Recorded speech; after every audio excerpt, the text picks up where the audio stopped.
Ah, yes. We are alive. We are alive. Oh, God. I scared myself. Oh, you guys probably heard that echo. Hang on. I gotta pause.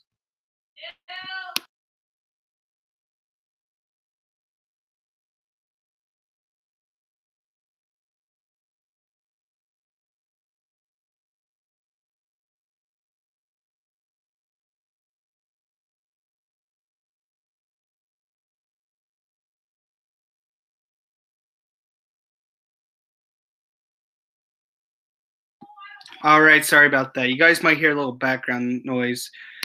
Um, Now let's get back on it. Hey, missed last week's stream. Hey, it's Godzilla 154. Here he is. Last week's stream was great. We should have a lot more people in here as time goes on. Should be pretty fun, pretty exciting. I posted a link in multiple places. I posted on Instagram, on the Kaiju Shit posting account, and on my Dilla Fellow account. Posting Geeks for Geeks and Toku Legion. Now, and I also post on Twitter, so we should be getting more people soon. It should be pretty fun. I'm excited. I am excited. What should we talk about? No, I already have a lot of ideas what to talk about. I just don't know which one to start with. I just kind of want to wait for people to get in. You got 2 people watching. Hopefully, I'm not one of those people. Like I just minimized it, so it's going to probably be drop 1 viewer. And no, I guess not. I guess not. We got 2 people watching now. And Ryan Zeton's here now, using his second account like always, trying to go incognito. I just revealed your identity, man. You can't run away. You can't hide from us. You can't. So I guess I might as well get this out of the way. The reason why I renamed this series as Evil Ishiro Honda Live is because I'm doing a commentary with my 2 good friends, Dr. Mifune and Titan Goji. We're going to be doing a commentary on the 1984 classic Godzilla. So we're going to just sit down and talk about it. We're going to have a grand old time. Should be fun. We all love the movie. It's like we all think it's one of the greatest movies ever. Me and Titan Goji both. Me and Titan Goji both share it in like our number 2 spot on our favorite Godzilla movies. Foodie's a bit different, but he also loves the movie as well. So we should add like a lot of information, a lot of things to talk about in there. But that's just going to be in a bit. Oh, great. We got 3 people in now. Sweet. 3 people watching. You know, that's pretty average for these live streams, sadly enough. That's pretty average. Pretty middle in the road for us. Nah, it's fine. It's fine. I think it's great just to have like someone to talk to in these live streams. It's always been like a really neat thing. Like if I had 1 viewer, all I want that 1 person to be is just talkative. That's all I want. Classic old 1954 Rink Kid to be. I'm sorry if I messed up. I'll just call you Classic. He said hi. Hello. Hello. So yeah, we're building up the crew. We're getting there. Should be pretty fun. Should be pretty exciting for everyone. Once we get a lot more people in here, there will be a guy popping up that you guys haven't seen a lot on this channel recently. You haven't probably seen him in like probably a year, you know, on this channel, and he will be showing up. You know, I got back in touch with him after basically a year. You know, something I did.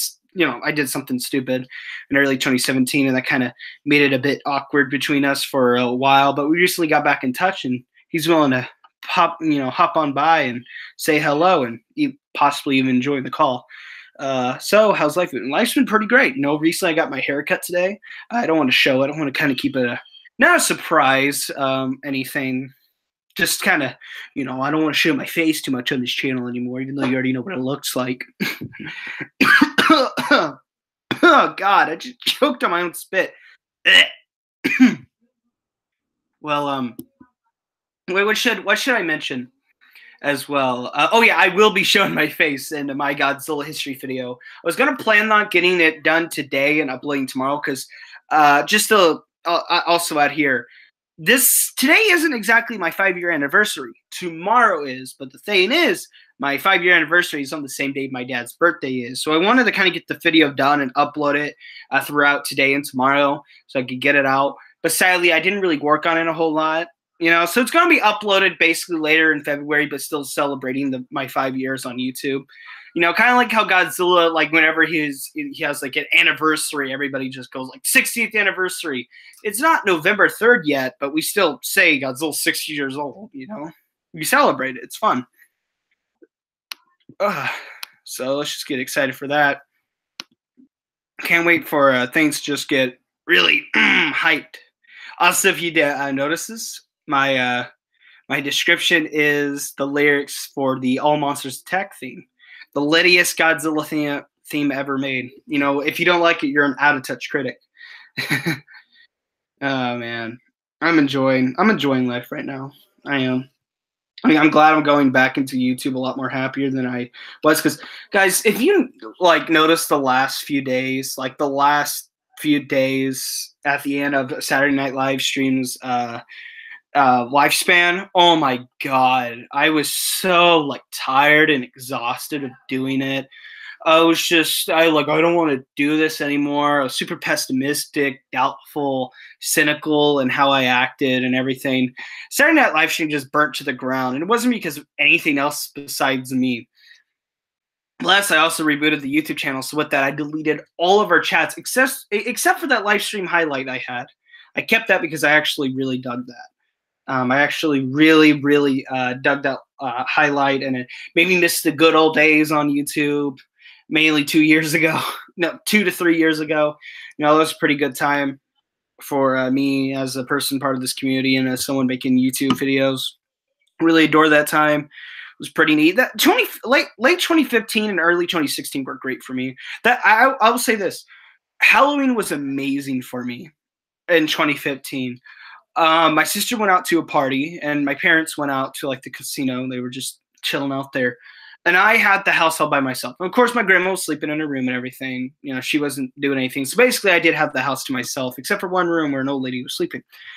And so with that, I went to the living room because we have a 60-inch smart TV in there, and I went in there.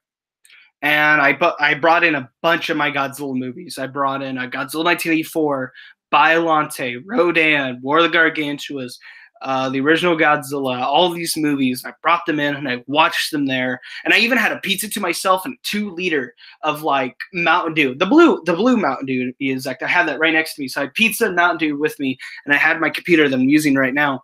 I was sitting there. The night was already lit. I was having a great time. I had all the Halloween lights around me lit up. But then I noticed Kaiju Noir had a live stream, and it became straight up one of the greatest times ever had. It was so much fun. I was there listening to a guy and his friend talk on a live stream while I was communicating with them through the live chat.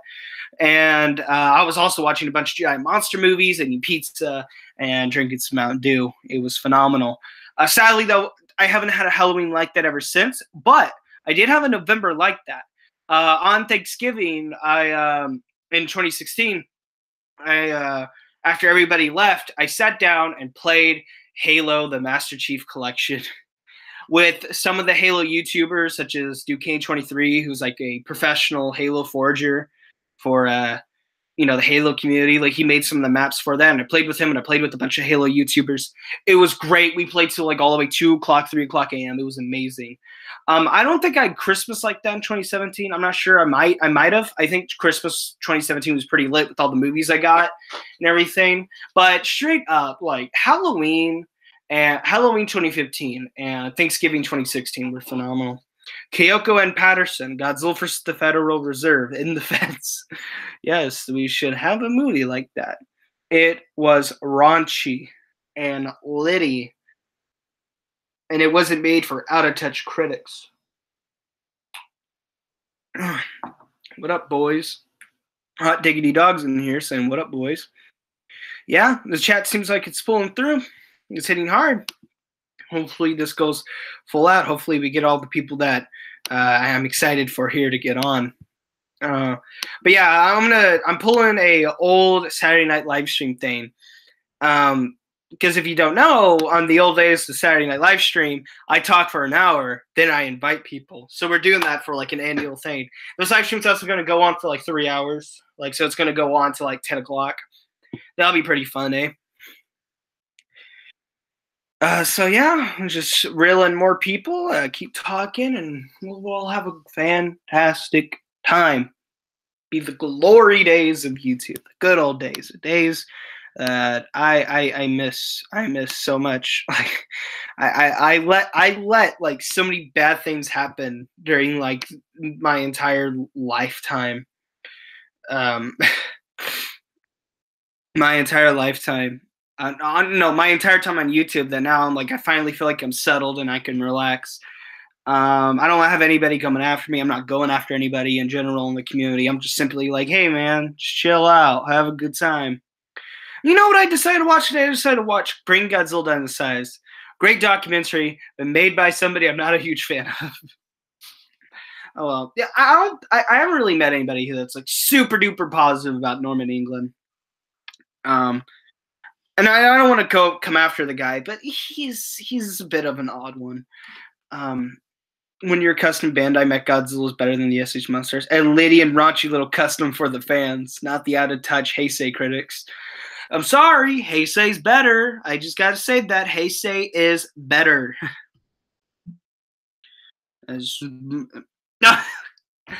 Oh God, did I just say that? I mean, Showa and Millennium are better than Heisei. Oh my God. Oh God, did I say that? Did I say Heisei's better? I regret that because Heisei is for out of touch critics and not for the fans.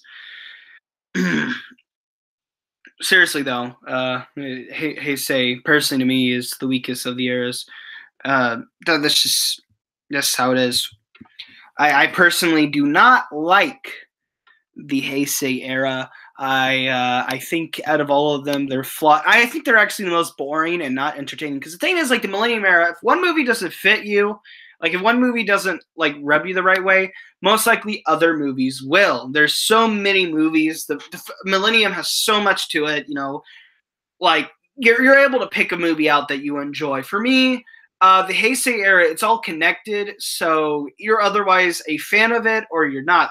But thankfully, we do have two movies that fill that are like the needle in the haystack, the movies that are different from the rest. And that is 84 and Biollante, which conveniently enough are the only 80s Godzilla movies. And those are the ones I love the most because they're most interesting and they're the most just thought-provoking. And there's just a spectacle that I adore. You know, all this good stuff. All this good stuff. Things I love.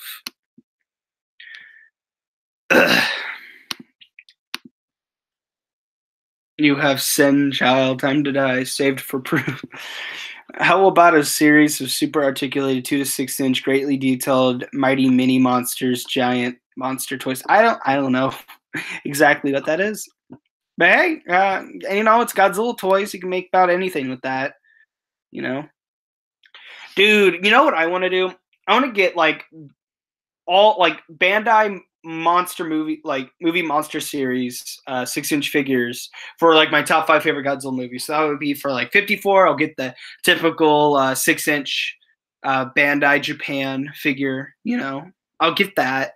And for the original Godzilla, because it's my favorite. 84. Go out of my way and find the 1984 6-inch Bandai Godzilla figure. I know that's a pretty hard one to find. That's a very sought out item, but hey, I want to get that.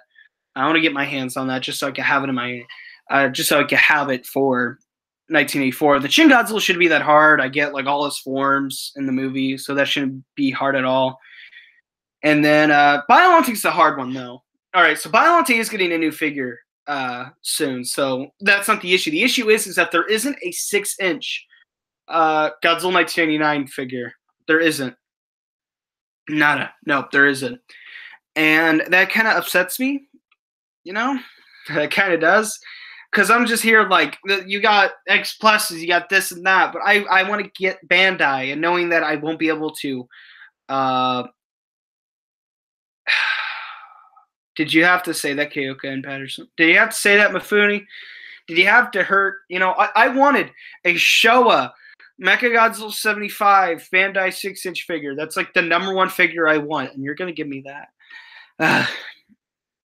It hurts. It hurts to live in this society. It hurts to live in modern America when people like Mifune roam around it.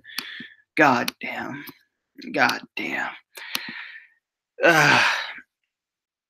Well, back on it. Biologically, it's just there's no 6-inch Godzilla 1989 figure, so I won't be able to do this complete thing, right? Because there's a figure for every movie in my top 5, except for Biollante. There's a Biollante figure coming up, but there isn't one for Godzilla, and that upsets me.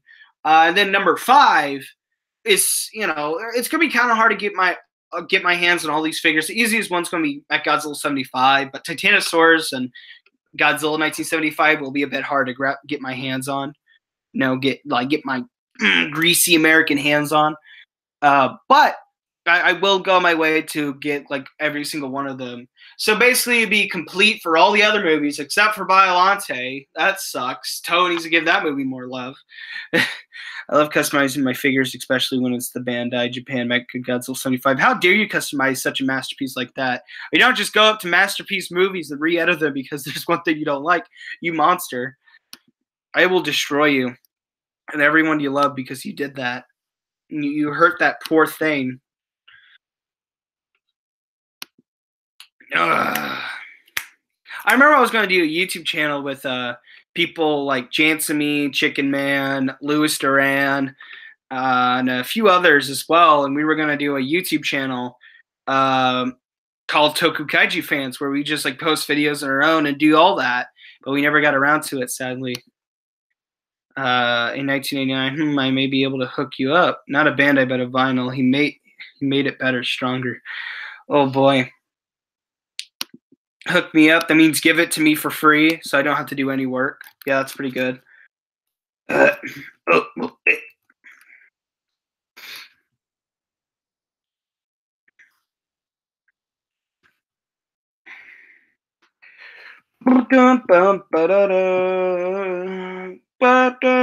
Oh my god, what have you done to the Mechagodzilla? I'm seeing the photos and oh no, oh no, oh no, poor baby, poor baby. Oh, I'm gonna miss him. I'm just joking around. I'm busting your balls. I'm busting your balls. Yeah, I like the pretty. I like the pretty much as much articulation I have to it. There does exist a vinyl 1989 that will go in scale with Biollante, but it won't be 6 inches tall. Yeah, there was that 4-inch one I saw on like eBay. There's that one, but I want 6 inches, man. I want 6 inches. That's what I crave. That's what I lust for. Because the 6-inch Titanosaurus isn't as tall, isn't in scale with like all the others in the movie. I'm gonna say Godzilla and Mechagodzilla are in scale, but Titanosaurus, no. Titanosaurus is like slightly taller or the same height as Mechagodzilla. Mechagodzilla's pretty. It's a big boy, and I love 75 Mechagodzilla. I do. All right, enough about figures. All right, this is 5-year anniversary. We gotta talk about things that matter. We gotta talk about things that matter. All right.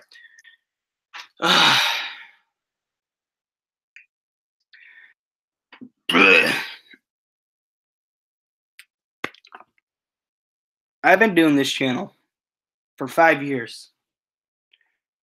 Not this channel, actually. I've been on YouTube for 5 years. And when I first did it, I did it because I watched people like Adam Noyes and Zazabar.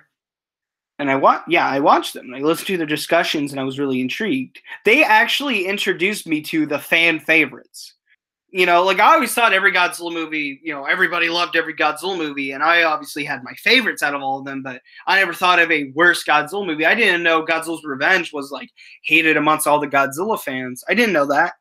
I didn't. I just thought it was just a Godzilla movie. And turns out, on the internet, everybody hates it. But they what got me into YouTube. And so with that, I went full force into it, with my old YouTube channel. And I actually unlisted all my old YouTube videos. Just type in Kaiju Shitcasting. on like YouTube, and you'll find it. And all my old videos are now public. You can watch them as much as you want. As much as you want. They're old. They're not made.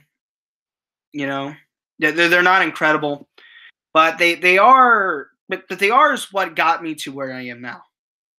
Those old YouTube videos is what I thought back in the day were a hobby. No, I didn't word that right.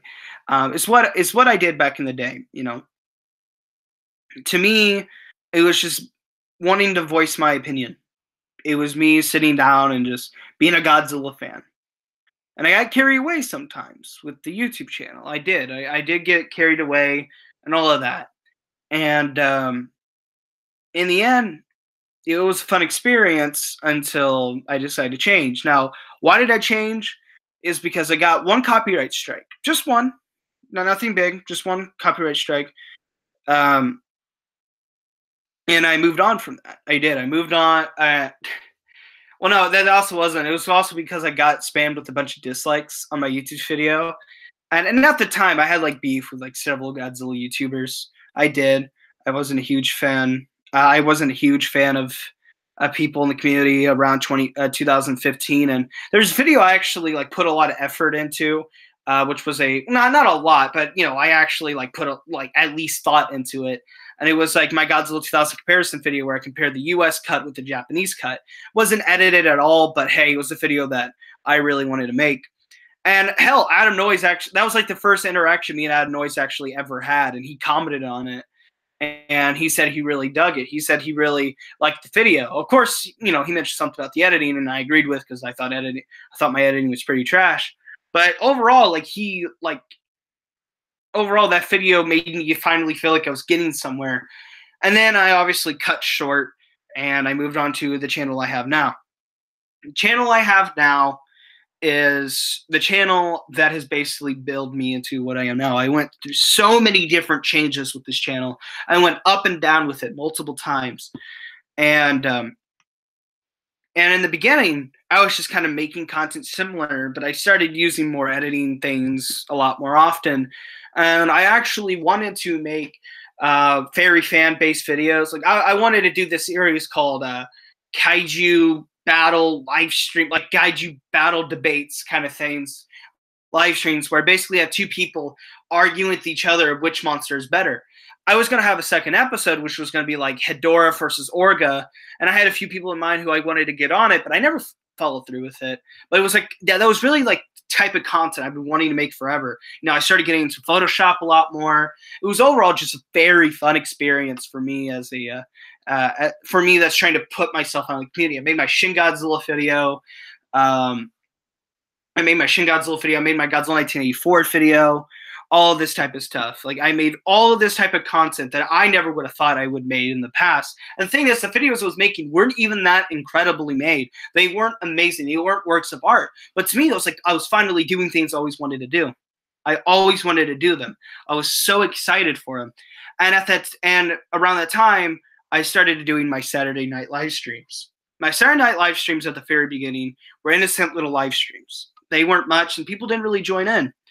But then I started making friends with people like Patrick Galvin, Adam Noyes, Joseph Fazina, Brayton Connor, Andrew Batagila. I hope I said his last name right. And Andres Perez, also known as Kaiju Noir. I started hanging out with them a lot more. I started I started like having conversations with them in the live chat, and sooner or later they joined in on the live streams. They did.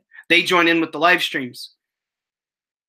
And with that, we had like very memorable moments. We had very long conversations. I remember one of them. Yeah, there's the Ultraman Randy Savage thing. That was like one of the most. That's my favorite memories of this YouTube channel. The Saturday night live stream thing I had was just something I will always remember as a person who's been making content at that time for about like 3 years, maybe 4.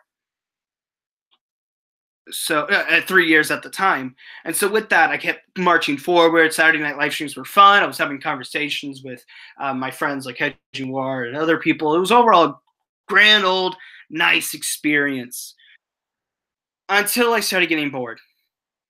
I started getting bored of the channel. I wasn't talking. Hey,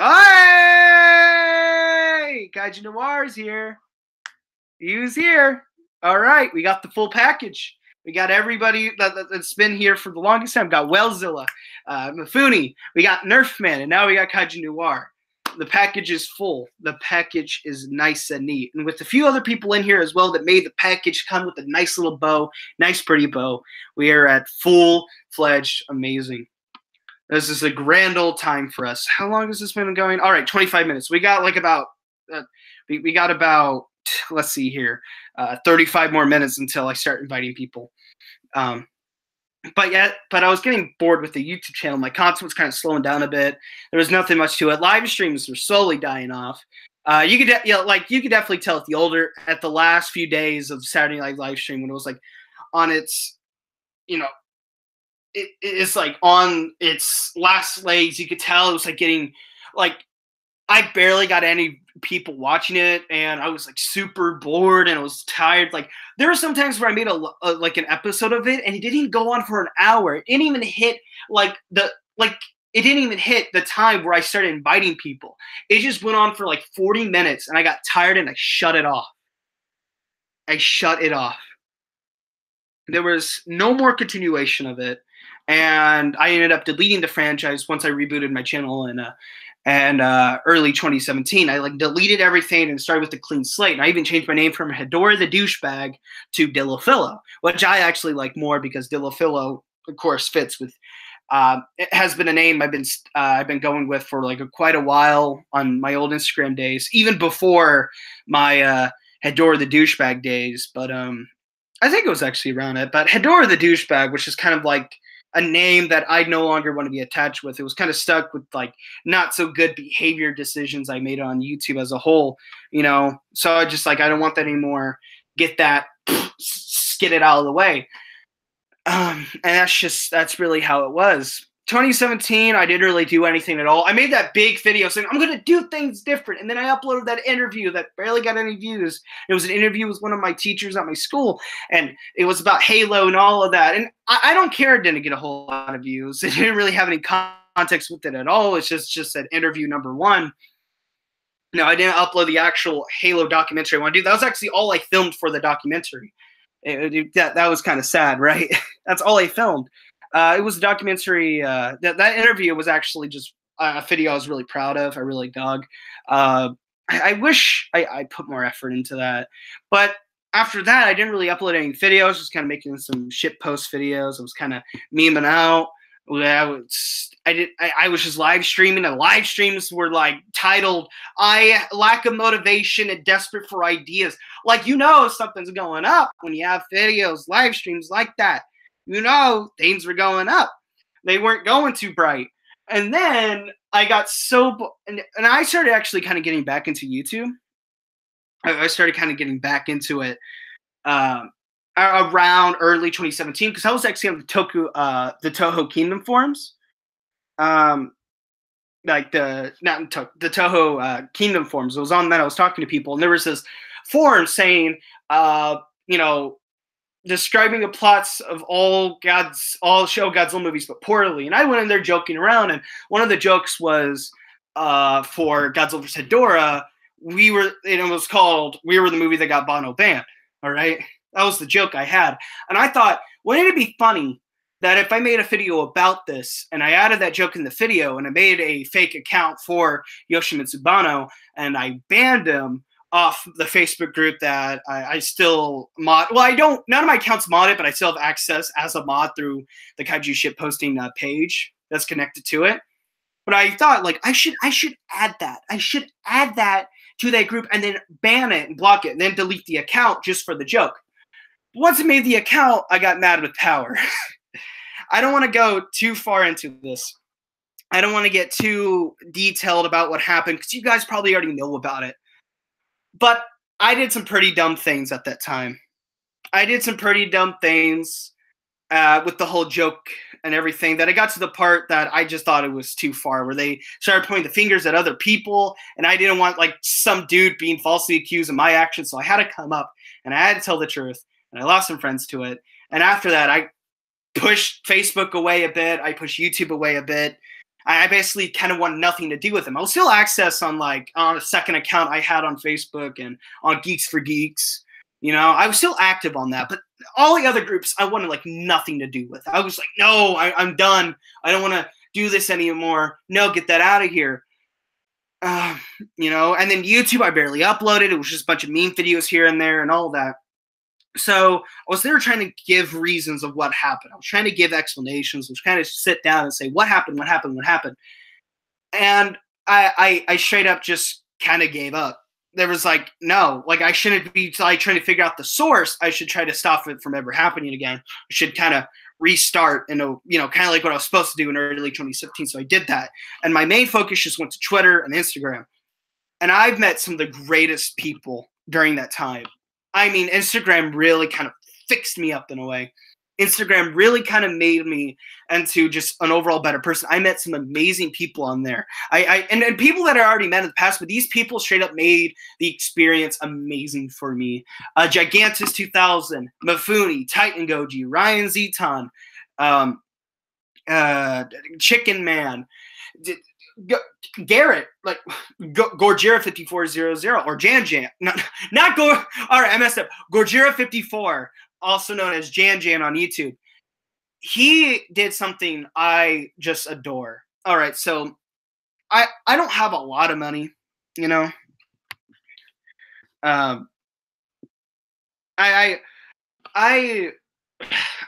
paused. Bleh. I paused. Bleh. I'm trying to figure it out. Fuck. I messed up. But oh yeah. Gorgira 54, or I would say Jan, he did some of the nicest things for me. All right, so I don't have a lot of money at the moment, and I'm not trying to be like, oh, give me money. No. We were basically just kind of getting all the necessities. We're fine. All right, I don't really want anything at the time. I'm perfectly fine. All right, I'm not desperate for money. We're not there climbing on the edge. We're fine. But but in around August 2016. I couldn't get the Shin Godzilla Blu-ray immediately. I was just kind of sitting there, oh man, I'm gonna have to wait till Christmas to get it. And Garrett, Jan, just hit me up in the DMs like, hey, Dylan, I want to get you Shin Godzilla. And personally, I feel like I should have just said no, I don't want your money. But at the same time, I'm like, he's actually gonna do this for me. That is genuinely one of the nicest things ever. I'll take it. I'll do immediately because in my mind, I always thought to myself, I will repay him. And you know what? I will. Eventually, whenever I get some money in my pockets and money in the bank account, I'm going to buy him something around the same price or even more than that just because of that nice deed he did. And he gave me and he bought me Shin Godzilla Blu-ray. I remember 2 days later, I got it in the mail and I watched the living hell out of that Blu-ray. And I'm so appreciative of what he did for me. That was one of the nicest things someone has ever done to me on all the internet. And I met some of the nicest people ever. Just overall, the people I've met, the small group of Godzilla fans I've talked to, including Tokusatsu, I didn't forget about him. The small amount of people that I've talked to made me just have a better look into the community I'm in. Made me feel like a Godzilla fan again. Made me want to make content, especially Titan Goji. He's been making amazing videos. I've been getting a ton of views. People are loving it. And also collabing with the video with him, which he told me is about 20 minutes long today, with everybody else's part in it. But it really just wanted me to get back on YouTube. It really made me want to reach out to people I had problems with in the past and everything, people I wanted to talk to. And you know what? I came back to YouTube. I came back to YouTube feeling better than ever. I wanted no beef with anybody. I wanted nothing. I wanted to make content being a Godzilla fan, being someone who enjoys making YouTube videos. I was inspired by people like Titan Goji, Quit Reviews, and all these other people on YouTube that make content, even at points where they just kind of don't want to do it. They still make it because they still enjoy it and they want to make content for people that watch their stuff. So I came back. I released that video, and I'm doing these live streams, and I'm getting back in touch with people that I've I haven't talked to in a while because I came back. And I'm here to stay. Nothing can take that away. I'm here to stay. This is where I just want to be placed. This is where I want to be put into the larger picture. I want to be a guy who makes content for me to enjoy making, me filming, and me uploading, but also making stuff that you guys enjoy as well. I won't promise they'll be the most professionally made videos, and I also don't promise a video coming out every week. Hell, I should have been posting a video this week, this weekend, or this week as a whole, but I didn't, But I will. I just appreciate you guys so much. I can't believe, even in my hiatus, I still got so many subscribers because people actually liked my stuff. They did.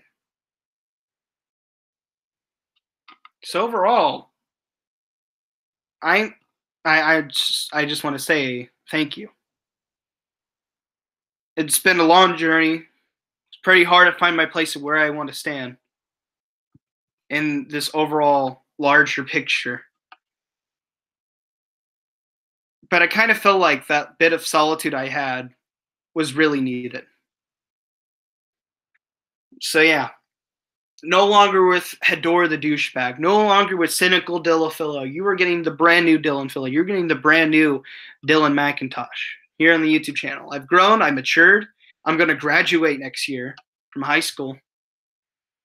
And while I don't have a driver's license yet, because funny story, I crashed my dad's BMW, teaked the tire.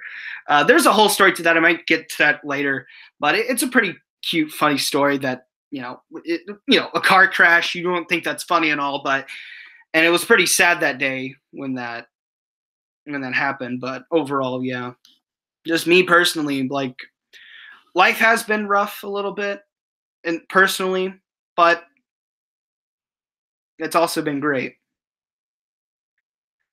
So yeah, just want to tell you guys this.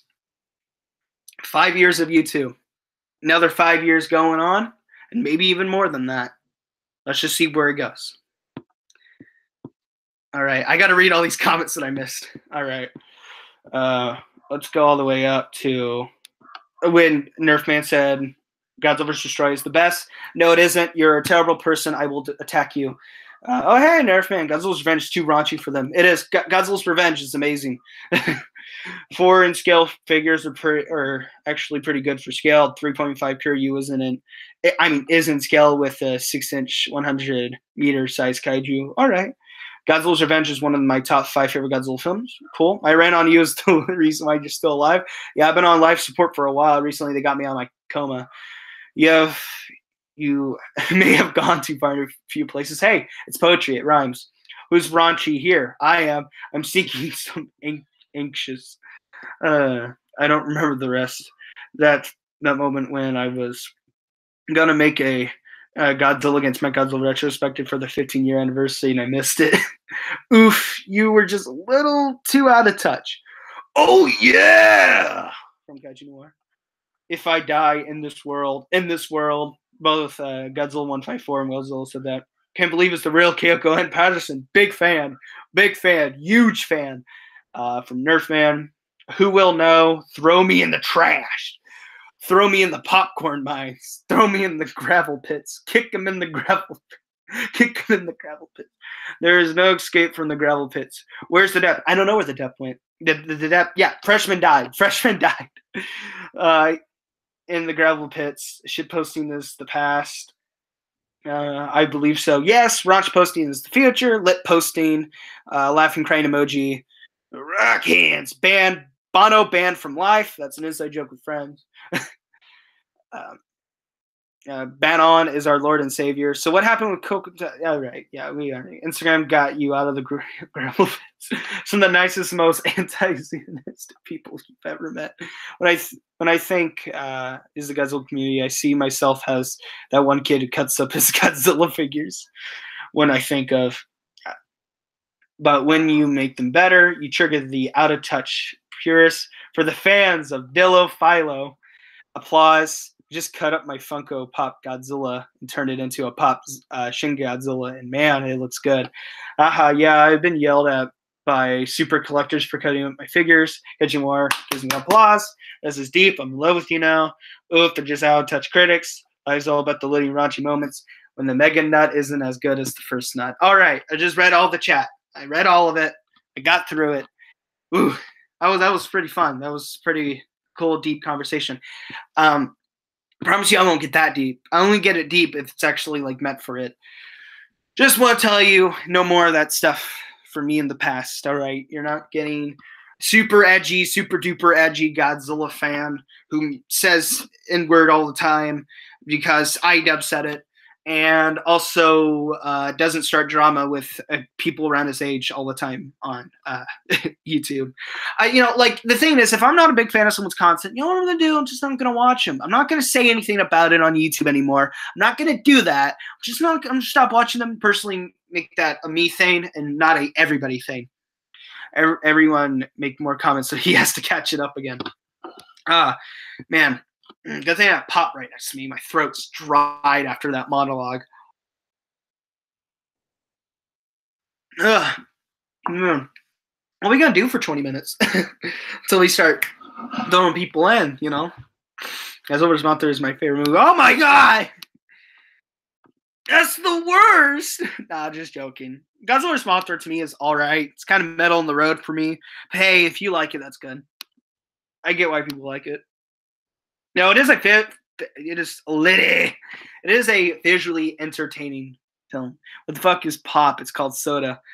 I actually think it's called a soft drink. Oh, I got dogs barking their ass off in there. Oh yeah. Godzilla vs. Outdoor is the best Godzilla movie. Anyone who disagrees is out of touch critic. I don't think it's the best Godzilla movie, but nor do I think it's a bad Godzilla movie. I find the movie pretty interesting. I find the movie pretty neat. It just really matters on what type of like level are you as a Godzilla fan. Do you like the weird, creepy stuff? Do you like the stuff that kind of makes you confused and all that and stuff you're like, wait, what's going on? Or are you a guy that just isn't a fan of that? You're more just kind of like a standard Godzilla fan. You would agree with Tomoyuki Tanaka after he saw that movie. Personally, I really dig it. I really do. The characters aren't amazing. They're not anything special. But hey, visual wise, special effects wise, concept and ideas the film introduces. It's overall a pretty like gnarly Godzilla film, guys. Pretty litty and raunchy Godzilla film. Message retracted. Wait, what? Why did he retract his message? Wikizilla speaks the truth, but it's not soft. Throw it as someone asked him if it is soft. Yeah, it's been pretty fun. Basically got to pull through for the next 18 minutes. Yeah, guys, that was pretty fun. Oh, did you guys hear about that Black Panther thing going on? Two people gave it a bad review, and people are calling them racist. Some people say it's white America, but yet one of the guys is like from a different country. I believe he's from Ireland. I don't know, but it's pretty funny. Personally, I think people should stop being so obsessed with race, even with nowadays. Back then and nowadays, just what matters with the character. It doesn't matter of just depicting, seeing race as a sort of judgment. Like I think one of the things I saw on Twitter is like, imagine being like a white Black Panther fan. You read all the comics, you know all about the character and everything. And then when you're ready to see a movie, a black woman comes up to you and says you can't see it because it's not for your race. You see, put that in perspective. It seems pretty racist, right? See, it seems like segregation. And the same goes vice versa. Like a movie that's all whites and then a black person wants to see it and a white guy comes up and says, you can't see it, you're black. That's pretty racist. That's called segregation. And we shouldn't have that. We shouldn't be obsessed with race. We should just kind of look at each other as individuals. It's kind of like the Ebola virus. I'm going to compare racism to the Ebola virus. But you can't just go to racism and look at what caused it and everything. You need to kind of stop it from going any further and getting worse. You need to try to stop and get all the symptoms out of the way. And that's just basically called, how about we stop arguing with each other of things we did in the past or what other people did of this race do, and just kind of look at each other and go, you are a good person. You are a bad person. Not based off our color, but simply based off the character. That's right. I think the whole thing is ridiculous. Why can't we all enjoy movies equally? Yeah. Why can't we? Why can't we enjoy movies equally? Seriously. The thing is, like, with that, it also comes to mind people who disagree with you. But the thing is, they still enjoy movies most likely you enjoy and everything. They like film as much as you do. If they have strong opinions about certain films that you like or vice versa. Because white people. Yeah. I just personally think the whole situation is just bleh. I think we just need it's too simple of an answer because racism will never go away. That's just how we live. But the thing is like racism, you need to just kind of look at the people who are and push to the side and push them to the side. Don't focus on one thing to point out that this certain race is all bad, right? You can't do that. Oh, black crime rates are pretty bad. Oh, pretty high up. Oh, that means all black people are criminals. No. All white people are serial killers. There's more white people serial killers than there are black people. That means all white people are serial killers. No, it's not like that, guys. Oh God, I just made the entire chat just lit up.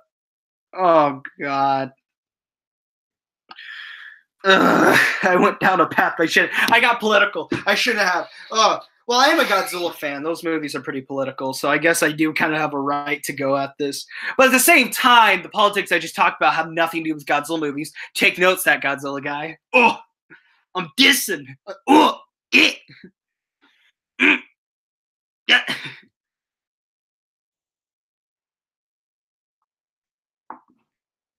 Man, this week has been pretty good. It's been abort.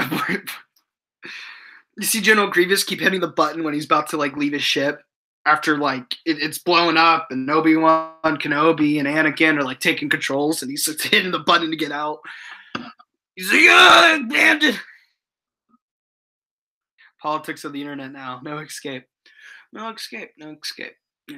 It's kind of like you can't make a Godzilla movie about 9/11 because thing is Godzilla isn't exactly about terrorism. Yes, it was terrorism and Biollante, but it wasn't the type of terrorism that 9/11 had. 9/11 terrorism was based off of religion, while the terrorism you get in Biollante were more based off just biological warfare. People trying to get something everybody else has so they can make weapons out of it.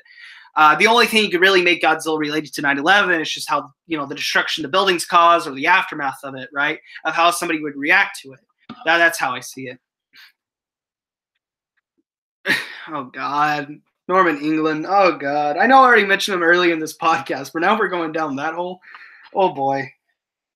I don't want to go. I don't want to go back that path. Mifune, you're putting a needle in my arm, and I'm trying to resist it. Oh, man. I want to talk about Godzilla art a bit before we start inviting people. I like basically all of the big named Godzilla artists, but so Godzilla is kind of like an extension of the Cold War themes of G84. Yeah, it is. It is. It is. Because that's why I love Biollante. It's like it's such a amazing continuation of 84. I don't think it's as good as 84, but it carries on the story of it pretty grounded, but also introducing a lot of ideas. Kind of like what a sequel would do. They're basically just taking this movie and continuing it on, but raising the stakes up a bit. Introducing some new ideas while kind of bringing back some. Well, no, I don't think they bring back any of the characters from the previous film, but you get what I mean, right? They just kind of bring back all the themes and everything that the first film meant, but like kind of spread it apart and add more to it and do some new cool, interesting ideas. So yeah. I would say Biollante is kind of an extension of the. Is kind of an extension of the Cold War themes of 84. Because you have Godzilla and you have everything that happened, it would make sense to have a continuation of that. Sadly, while I do like King Ghidorah, it did kind of mess that up. King Ghidorah just came in, it's like, there's two movies that were pretty grounded while having some pretty grounded in a science fiction world, like things that were actually believable. Like, in reality, no, Godzilla cells mixing with the rose would not make any sense. Wouldn't at all. Yeah, sorry, I messed up. The arose with Godzilla cells or Godzilla existing whatsoever wouldn't make sense. But the world Biollante builds up is believable. There's no continuity issues anywhere. There's no retcons or anything like that. Everything's fluid. Hell, they continue on the Godzilla having green blood from the previous film, because if you know, Godzilla had green blood in '84 in Biollante. For how to know this exactly, you could tell that when the Super X shooting cadmium missiles in Godzilla's mouth, there was a little bit of green blood dripping from his mouth. And in Biollante, while it is pretty easy for people to get confused when they see Biollante's blood and Godzilla's blood, Godzilla still has green blood in that movie. But King Ghidorah comes in and retcons it, says no, he has red blood now. He's red blood. Like that. Yeah, King Ghidorah, I love it, but it is kind of hard to sit down and Yeah, once we enter the 90s, a lot of the political intrigue, oh god, that's a new word, was abandoned in favor of more out there sci-fi concepts. Yeah, I would say the reason why I like Mechagodzilla over all the other 90s films, I still think Mechagodzilla is pretty flawed overall, but Mechagodzilla does kind of bring back that ground, the groundness of what the other films had. It kind of brings the series back to the level it was in the last two ones. It seems like Mechagodzilla is a pretty good continuation of the overall science fiction levels of things that Biollante had. But movies like King Ghidorah, Mothra, Space Godzilla, and Destroya, oh, what the hell? Godzilla's gonna blow up and take the entire world with him? What? That wasn't something I remember. The moment Biollante bombed and Tomoyuki Tanaka had to step down as major producer role, we went down a path we couldn't recover. The only way we recovered is by simply letting America mess up. Then we were able to recover from it, but with completely new everybody in it. Besides, obviously, a few returning people, like Space Godzilla and Godzilla 2000 have the same composer, and some people from the films previously came in to help out with the special effects, all of that. But other than that, Millennium Era was just of course, their intentions for the Millennium Era was we got to fix the issue, what happened in the Heisei era, because everybody loved the Heisei era in Japan. So I don't think Toho was thinking we messed up in the Heisei era, we got to do this all over again. No, I think the only thing they learned from it was how about majority of the films in the Millennium Era, they're not connected. Godzilla's a suicide bomber. Godzilla's a terrorist. Oh man, you know what I would do? I would love a remake on Godzilla vs. Mechagodzilla and Terror Mechagodzilla, but make them Kill Bill themed. Have Godzilla vs. Mechagodzilla the more action boom bop thing, kind of like Kill Bill Volume 1, and then have Terror Mechagodzilla be like Kill Bill Volume 2, where it's a character driven story. Well, no, you don't have to. The movies are basically like that anyway. I love those movies with Bone Layer. Mechagodzilla is a little bit more the movie kind of loses me a bit. There are some moments where I just kind of go autopilot, and then Godzilla vs. Mechagodzilla. But in Terror Godzilla, I'm watching that movie from beginning to end. That's why it's my fifth favorite. Killzilla. That would be great. I could just, yeah. Yeah, I would love to see a remake of those movies to kind of really take the ideas that the movies had and just kind of give them that modern touch, have the capability of having the story go out a lot more, because obviously Godzilla vs. Mechagodzilla and Terror Mechagodzilla were at a time where the budgets were really low for Godzilla movies. So it'd be really neat to see someone go back and how about we take these movies and just really give them the budget and, the budget and everything behind it that they deserved in the beginning. But at the same time, I'm yeah, but that's a remake and the movies are fine how they are. They don't use any stock footage at all. They look amazing. They look pretty good for movies that are pretty low budget. So at the same time, I would love to see a remake that really pushes the ideas that the originals had and really put them full effect, modernize them a bit, get rid of some of that unnecessary melodrama in the movies and all of that and really push through while still using suits and everything. But at the same time, I just kind of have to go, leave it how it is. Kill Hakane in the end. They let directors and writers do their thing.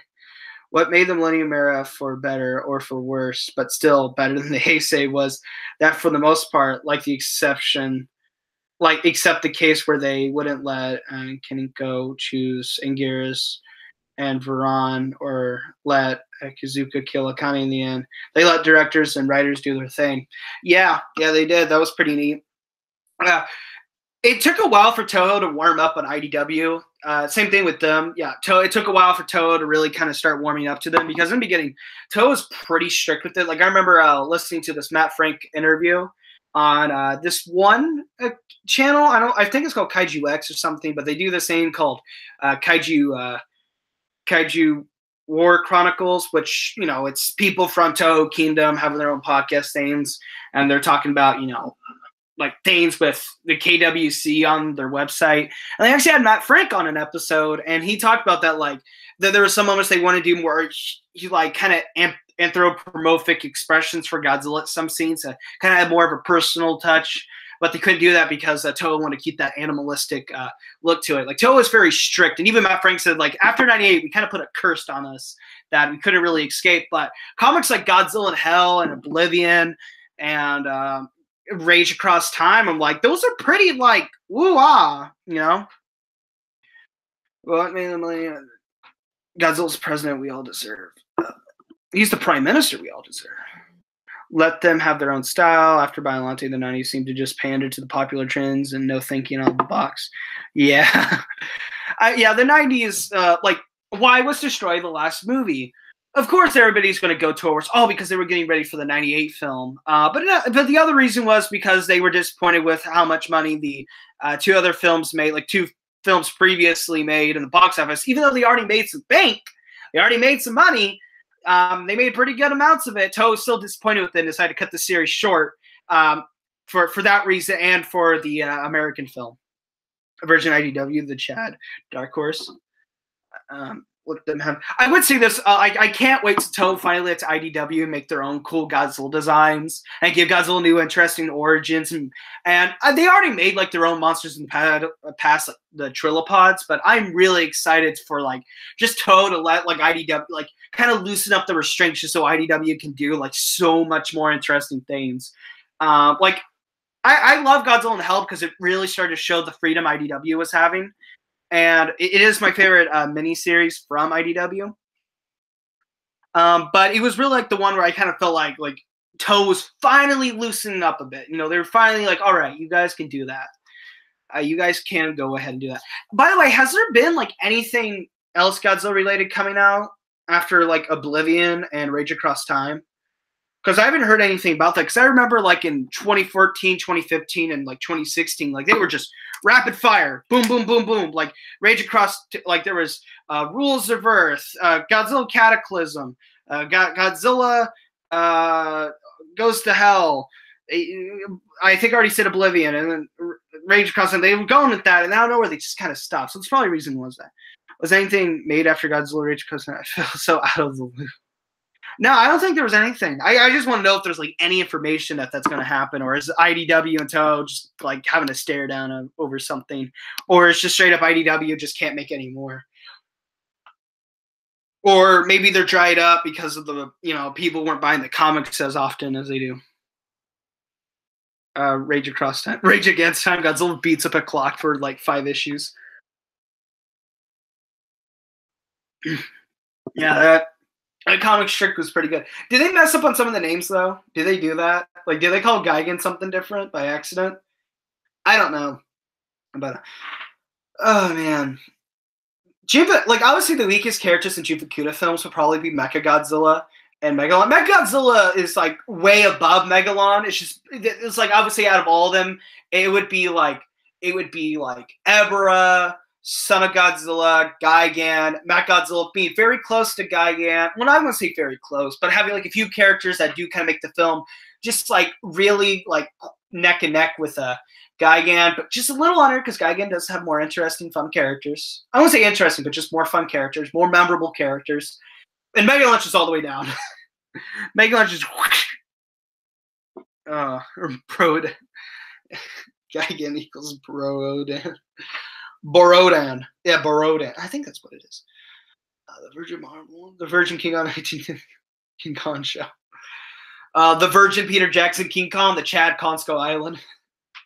That is true, though. Like which one do you want? Like a film that's trying too hard to feel important, or a movie that just wants to give you a fun action romp made for the whole family? Litty and raunchy Godzilla film, King Kong film, or do you want like a guy that's trying to Lord of the Rings-ified the King Kong franchise? Like Peter Jackson, I was fine with it when movie. Like I like King Kong because I think Peter Jackson was perfect when it comes to imagery, visuals, and overall like the spectacle of the film.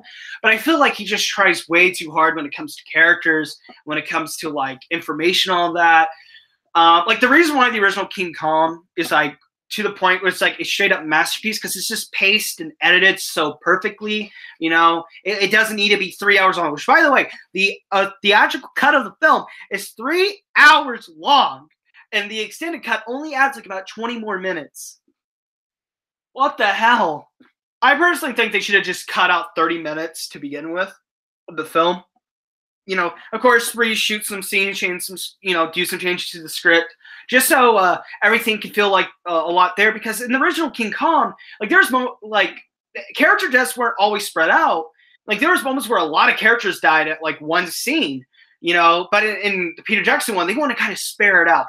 They wanted like human characters to die, throughout the film. But I'm there like, you're on an island that nobody knows. It would make more sense for like a large amount of people just to get smacked across the face. But no, we had the Apatosaurus run, which by the way, barely anyone died of. And the only people that died are like a bunch of no-names and that one guy that was with Jack Black, which by the way, I have to say this. I always hated that scene when he died, not because I cared for him, but I'm just there like all these Velociraptor things had these Apatosauruses who can't move, who can't fight. They probably have a bunch of broken bones. That is a free meal for them to get. But now let's go after the humans with the guns who are running up a hill and trying to get away from us. That makes total sense. Like, why are they going after the prey? Like, people will probably say, oh, they're smaller, it's easier to eat them. Who cares? There's like meat upon days. Those things hunt those. Like, it was implied in the film that those Velociraptor things hunted down those Apatosauruses, those sauropods. It hunted them down. It did. It's implied that, and while they're running, they also notice the humans. So it would just make sense that big topple down. It just would have made sense. It would have. I'm sorry, but like that dude's death, like it didn't affect the plot that when he died, Jack Black was still kind of the same character throughout. It's just bottom line, like his death didn't have no merit to it. So I kind of think to myself, why did he have to die? Was he just cannon fodder? Was he just there to die just to like put on the body count, to rise up the body count? I always thought to myself, like, why did he have to die? Like he could have been in the rest of the movie just fine. He could have been in the rest of the movie and the film would have been just fine without him. But no, they killed him off over a really dumb, stupid scene. That entire scene was pretty dumb, It was more comedic than actually tense. That's just what I have to say. Where the King Kong Lives remake at? Yeah, where is it, Legendary? Where is it? I'm seriously going to sue Legendary if they don't get me my King Kong Lives remake. The Chad King Kong Lives. All right. The time is here. The live stream's been going on for an hour. So with that, I'm going to add some people to my posse, and we're going to have a grand old time. So I got a few people in mind. A few people I'm going to smack down on, chill out with, maybe kiss each other goodnight. I'm just joking.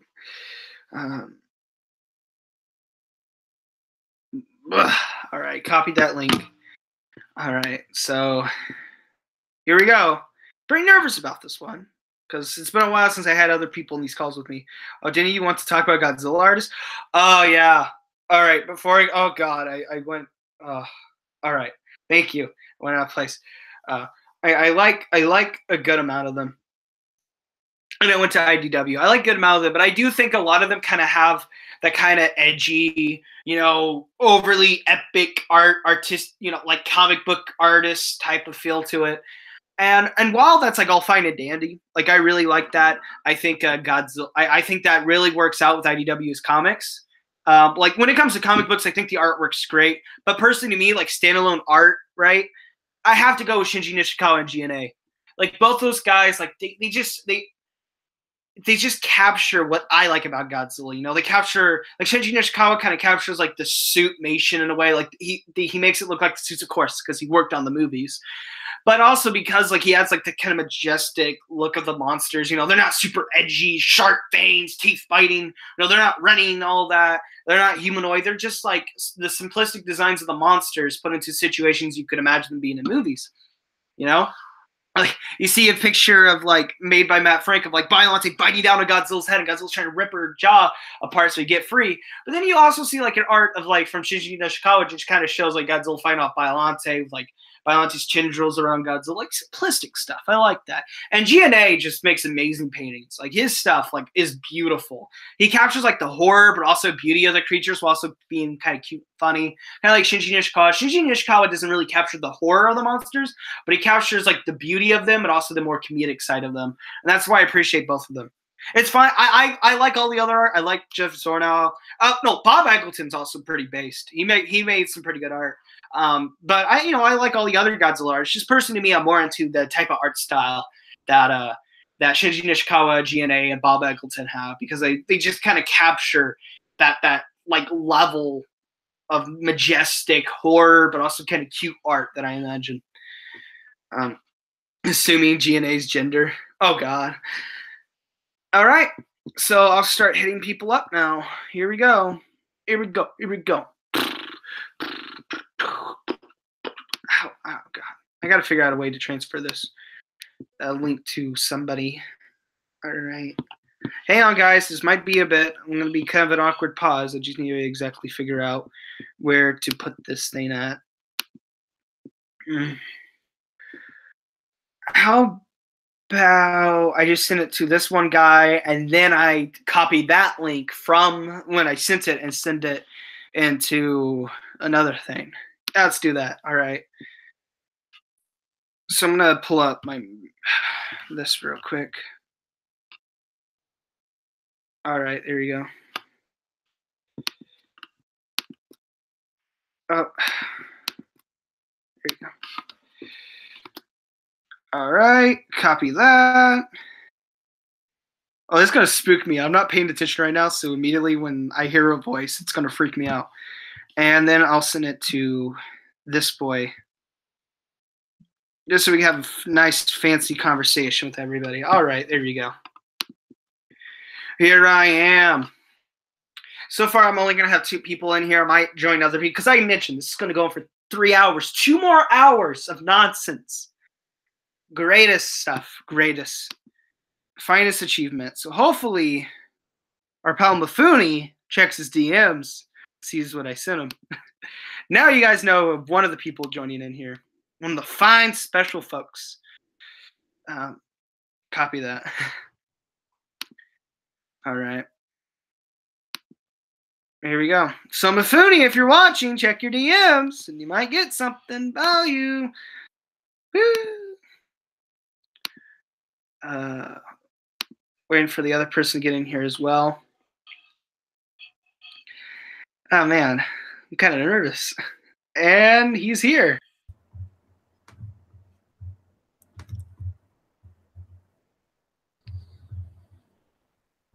Now we just wait for Mifune to get in here. Hopefully he joins. I know he has access to Google Hangouts. He should be good. Has he ever actually joined any of your live streams in the past? No, but I have chats with him like on Discord every now and then. Okay. We did do one podcast episode of an old podcast that we haven't continued in like 8 months, I think. So. Okay, because the only time I've ever actually like heard his voice before was this video that he made years ago, where he did an actual review, a well-edited review of Godzilla versus Space Godzilla. Yeah. Oh, he actually on his Keiko and Patterson account on here, he made a video talking about Tsuyoshi Nakano. I hope I said his name right. Yeah, he actually made that. That was just, I think it was like half a year ago. So you can check that out. Okay, then. Yeah, it's like he's a man of mystery, a man of many names. He hides in the shadows. That's why his name's Dr. Mifune, you know? Or behind the facade of a beautiful Japanese woman. Oh, the reason why he got kicked off Facebook was because Facebook noticed that his name wasn't an actual name.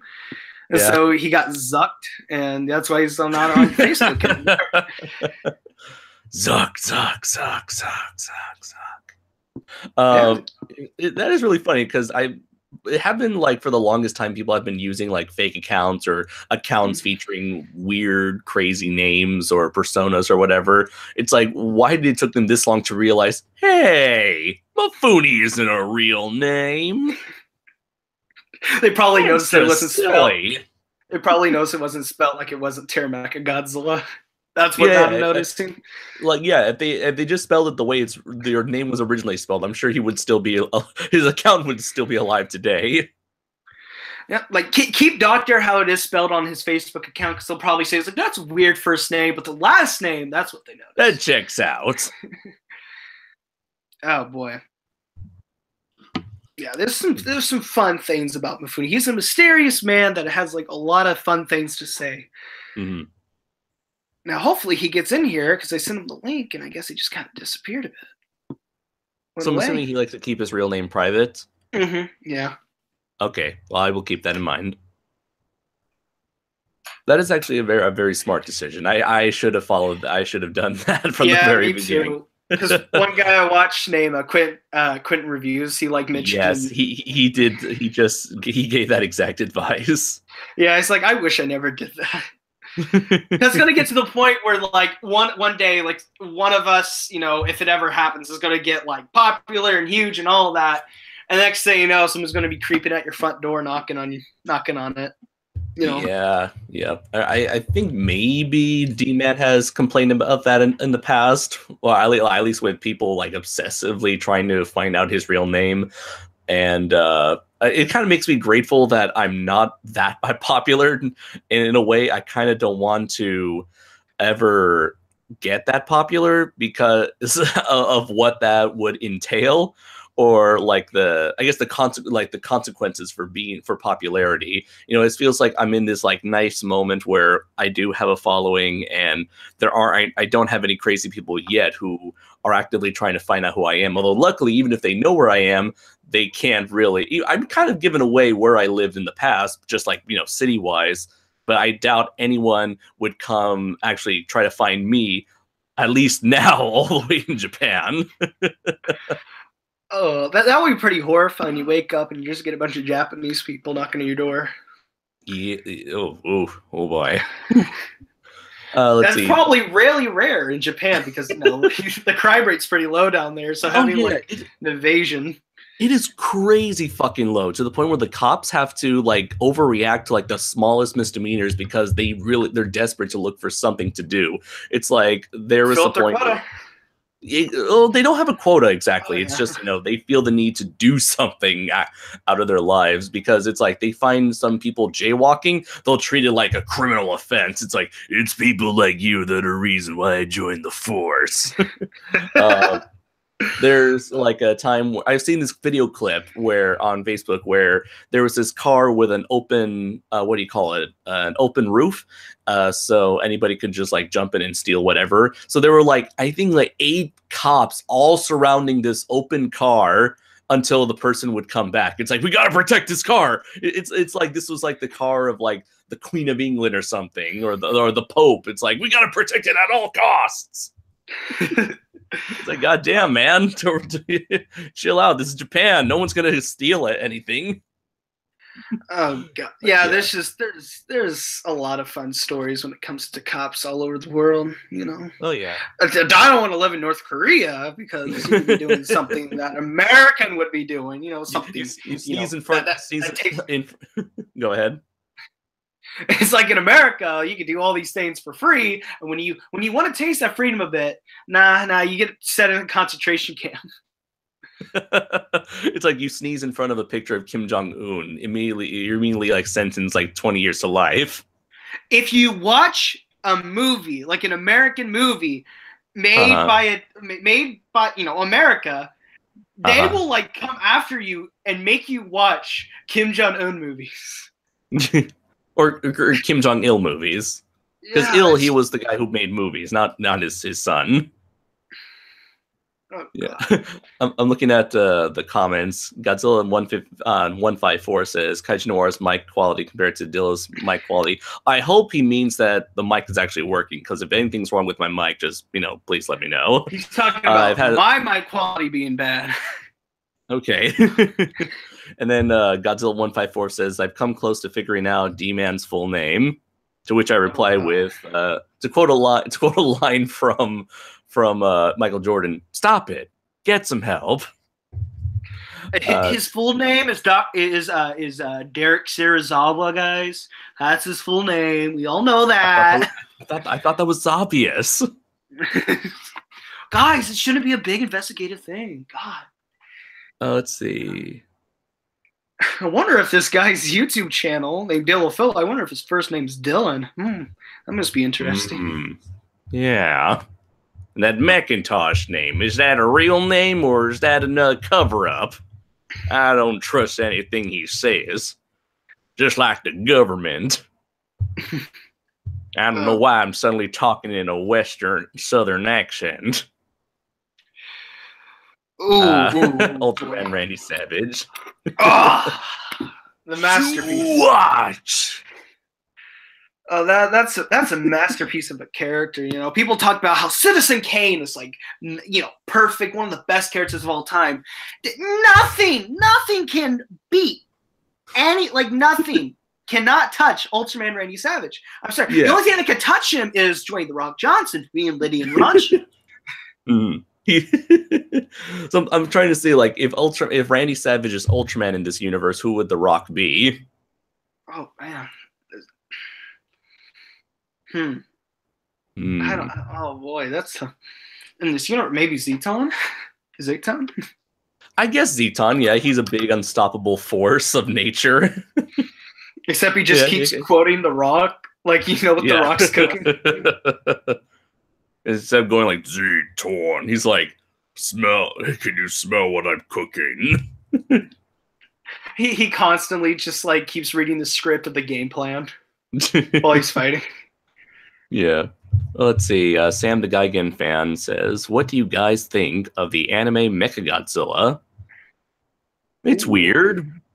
Kind of looks like a Zoid for anyone who remembers that when that was a franchise. That was a popular thing in America. Yeah, it's very difficult for me to have an opinion on that version. But I am kind of intrigued as to what they will do in the upcoming movie. What was it, like Godzilla Mobile City Growth, like Final Battle Mobile Growth City?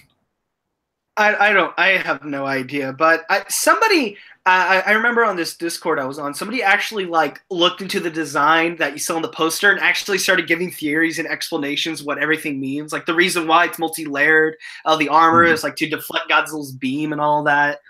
Like it was so like weird and interesting. My only issue with it is that for what we saw of it, it seems like really complicated to look at.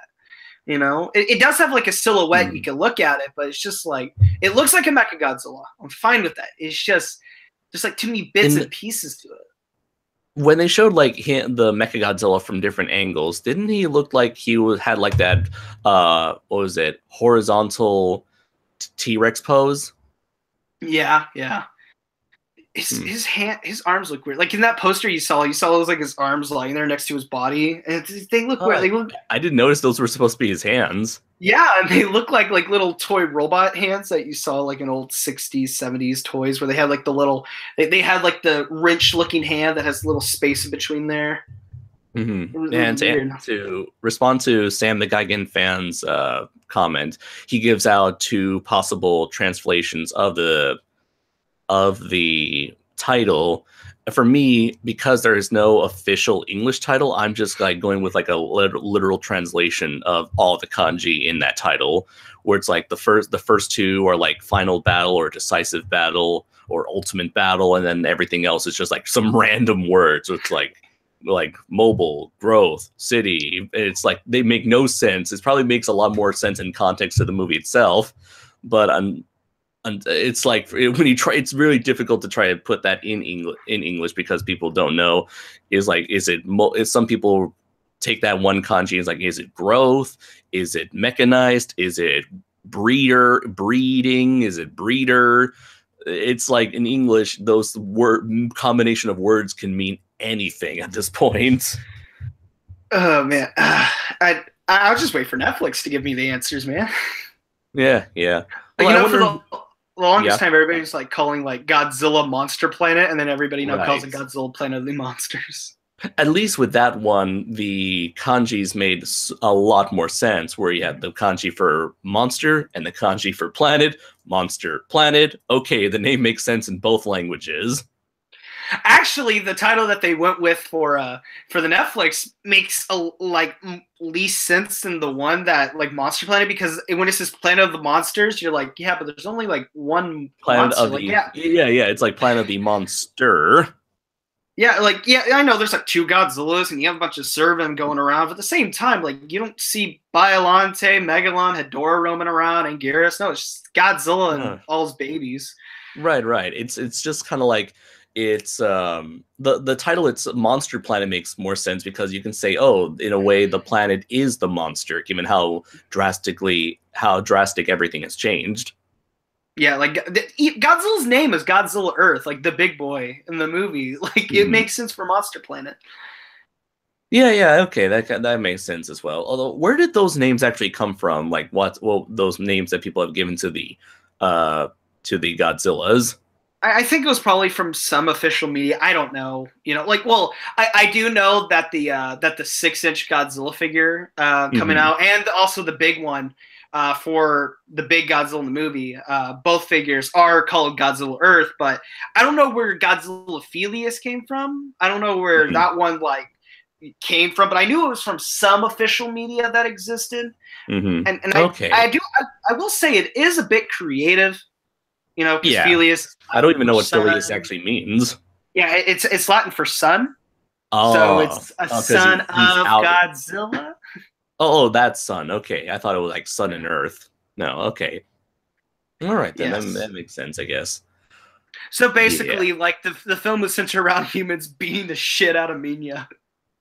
Basically, yeah. That's the plot of Monster. It's Minya on Planet of the Monsters. But he's being murdered. Right. The only really big thing that ever really went after Minya was, Kamanga and Kamacuras. Like all of them. Those were the threat. But here we got humans stabbing him in the back, blowing him up from the inside. Just completely trapping him under dirt just so he can't get out, and he's trying to waddle his way out desperately, and they're just nailing him. Poor guy, because when he was looking at Haru, you just kind of tell by the expression. He's like, "Who are you?" Yeah, he's like, "Hey, Godzilla said I should fight my own battles. I don't think I'm doing a good job at that."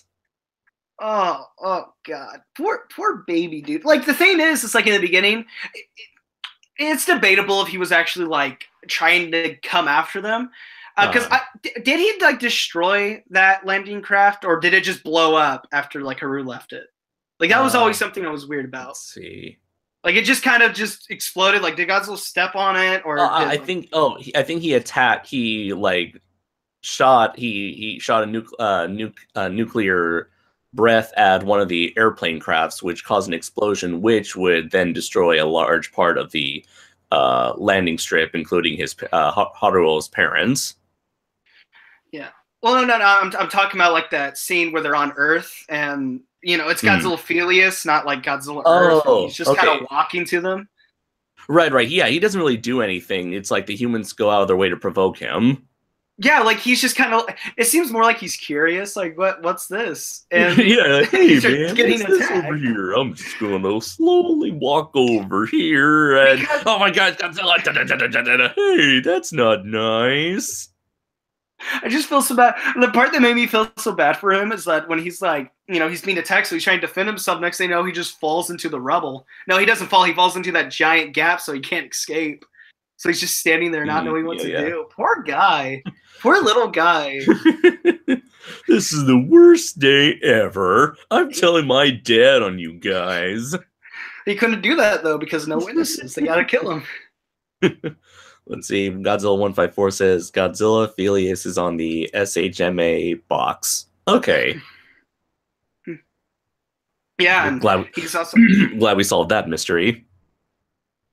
Yeah, you know, in reality, I would say Godzilla Filius is a fully grown adult Godzilla because that was Godzilla. That was the same height and the same look Godzilla had when he like attacked. For the first time. So he's probably already grown up. It's just, you know, they never stop growing because they do mention like Godzilla's like 20,000 years old, you know, like his body's going to change. And right after they said that, he comes out and shows them that, yeah, my body's changed. Yeah, it kind of reminds me a lot of like trees in real life, how there are certain trees that would keep on growing forever and ever. And some of them are like hundreds of years old. Yeah, I love the spiked chin on Godzilla Earth. Like, yeah, that's the most Chad thing ever. It kind of reminds me a bit of like a sophisticated goatee he's grown. Like it just showed him how alpha male he was. Like it's just like when Godzilla Earth comes out, like all this testosterone just came up. That just needs to have needs to have like a sweet eye, like brow. He needs an eye patch into this cigar. Have you seen like that video? Have you seen that video of like the kangaroo that's all like buffed up and super muscular? I've seen pictures of buff kangaroos, but not this video. That's what he reminded me of. You know, instead of being a regular kangaroo, he's coming out like just ripped. Like he has a 6-pack on his overweight stomach. Yeah, he's got an oddly proportioned body. Where it's like he put a lot of time, like you mentioned in an earlier live stream, you know, he's worked out his muscle, his biceps, he's worked out his pectorals, got himself a little bit of a 6-pack going on, and yet everything from like the waist down, he didn't bother working out at all. So he's got this like kind of portly stomach and these very skinny legs. Yeah, that actually reminds me. There was this guy on Instagram. He's like an Arabian bodybuilder, and he used to be super overweight. But the thing is, he never really lost his fat, so he's like building muscle on top of his fat. So usually when you see a muscle, it's like all veiny and he's like super like bulging. Here, like his fat like covers up his muscles to the point where his body is like so smooth, but he's like really like. So in a way, it's kind of like a sumo wrestler where it's like there is a layer of fat, but underneath it, it's just like pure muscle in there. Yeah. Oh, man. I already have like an idea of how they're going to use Mechagodzilla in the new movie. All right, so Mechagodzilla's 50 meters, right? Little short guy. Kind of a change of pace because usually Mechagodzilla's just a tiny bit taller than Godzilla for the most part. But here, he's like, well, he's small. So little. You know? And so what I kind of think is like, all right, so they use the power suits against a 50-meter tall Godzilla. They're going to use the Mechagodzilla at like a Mechagodzilla on Godzilla Earth, kind of like how they did the power suits on Godzilla Filius. That's probably how they're going to do it. They're going to try to do that technique. But they most likely got a beam with it, you know. By the way, I do like the reference because I believe in the prequel book, the prequel novel for it, it did mention that Mechagodzilla was being built in Mount Fuji, which is a reference to Godzilla vs. Mechagodzilla. That was pretty good. Oh, okay. Plus, you know, the alien race that were making him were like a reference to, right, you know, the black hole aliens. Yeah, I do remember that. I thought that was a nice touch. Design-wise, I would have gone in a very different direction, especially since it's like, why not just make them into the space monkeys? I mean, it's animation. You don't have to deal with costumes or makeup or anything like that. Oh, man. They probably do. Like, that's probably just, like, their face to fit in with society. Because you don't want a bunch of talking smart apes just talking to you, and you're like, this is weird. Man, what do you got against talking space apes? Because they blew it up. They blew up this. No, we blew it up, remember? Oh, yeah. Damn us all to hell. Yeah. No, but anyways, you were talking about Mechagodzilla and how interesting it was. Yeah, like they were just making this little small guy, this little boy trying to do big things, you know, trying to change the world. I will say this, though. All those Bandai figures they're re-releasing seem really convenient, you know? Which ones? like all the ones that are coming out, like Biollante, Heavy Arms Kiryu, Mecha King Ghidorah, Mothra. The 6-inch stuff, right? Yeah. And I'm just there thinking, like, why all these things? And I was thinking, like, the only monsters or figures were coming out that also are in the continuity of like the Planet of the Monster stuff is Mechagodzilla and Biollante. So it's really weird that out of all monsters, they're re-releasing Mechagodzilla and Mothra. Plus, people already have the theories about that native girl in the after credits, like how her hair is and all the face paint, that she's something to do with Mothra, you know? Because, you know, also as well, those Mothra and King Ghidorah are like two of the big, like basically the two biggest monsters in the Godzilla series besides Rodan and Mechagodzilla. And they're nowhere to be found in the entire lore. So you know, there's that. Right. Yeah, and so we got to just have. There's no hint. Maybe that was the purpose of having a lot of B-list or C-list monsters at the beginning of the movie. It's like they're not that important, so we're never going to see them again. Oh god, I felt all right. So in the prequel novel, Gabra is in there, and it's the most funniest thing ever. Gabra's only 10 meters in the prequel novel. He's only 10 meters, and he kind of just kills like he can only kills like livestock here and there. And so what happens is that they bomb the hell out of him. He's like extremely wounded, and you want to know how he dies? How does he die? He doesn't bleed out to death, or they don't come and kill him. He gets eaten alive by alligators. Oh god, it's so. Like, I feel so bad for all Gabra fans. Like, they're over there, like, getting so excited. Like, oh, Gabra's part of the continuity. And next thing you know, they realize Zilla gets, like, the hot, like, better, like, just treatment execution. And Gabra just is kind of like this thing walking around doing his thing. Just eating animals, and then they blow him up. This is throwaway piece of shit character. I do feel bad for Meg Garris, though, because Meg Garris has nothing to do in the prequel novel. They just mention her, and that's it. Like, they don't mention how many people she killed, what exactly she destroyed. She's just there. You know, we don't even know her fate. And that's all we really need to know about her. Yeah, because Meg Garris isn't really that great of a monster, you know? Should have just stopped straight up on Mega Nulon. Batra with a tail and claws. And shoots Godzilla's beam in a fireball thing. Which Batra can also kind of do with purple lasers. Hey, you know what? You know what Batra can't do? Stab Godzilla in the penis.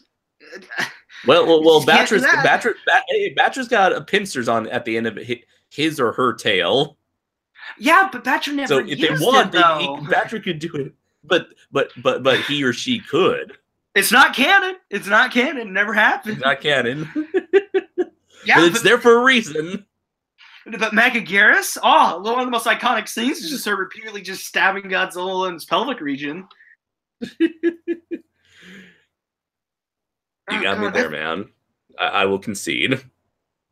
God. The only other time I could actually think Godzilla getting hit in the crotch was in Ghidorah. When he got tased down there. Yeah. But maybe like the original filmmakers where it's like, we gotta recreate that moment. That was always one of my favorite moments in the Godzilla franchise. I gotta recreate it. Those actually, like, the reason why they made the film. Like, the director of, I believe Godzilla 2000 was, like, all jittery. You know, he was all shaking. You know, he was, like, cold sweats. You know, he's foaming out of the mouth. And people walk in the room. It's like, dude, what's going on? Dude, are you okay? He's just like, do you know that scene in Ghidorah? It's time, man. It's almost time. He has a vein about to pop out of his head. Like, his eyes, you know, like, the eyelids, you can't even see them. His eyes are, like, popping out of his skull. And he's like, you guys remember that scene in Ghidorah? Yeah. What do you mean? Like, what scene? Both scenes where Godzilla gets hit in the pelvic region, one by Ghidorah's gravity beam and one when he falls into the tower? Yeah, we gotta do it! We gotta do it! But different. New interpretation. New artistic take. We gotta recreate this moment. Critics will love it. All right? It will show that we love the original movies. You know, there's other ways to do this, man. You know, we could bring back some old monsters, some old... No!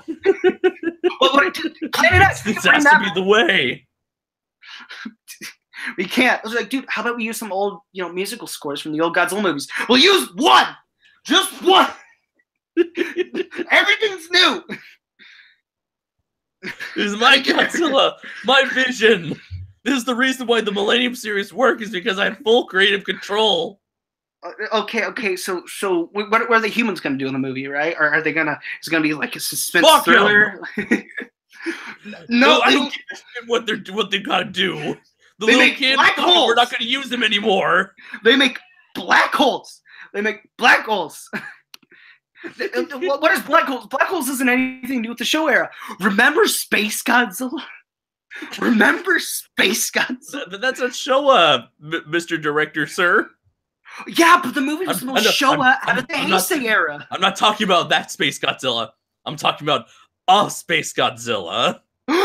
Dude, you got mad. Oh, Tomoyuki Tanaka was alive right now, he would destroy you.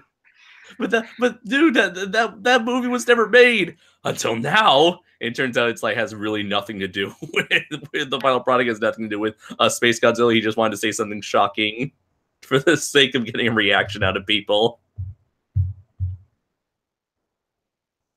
And that's how Megaguirus was made. What her name should be? A combination of Megalon and Anguirus. Put them together. Rub them. Friction will make them. It's a bug, and it's spiky. It's a spiky bug.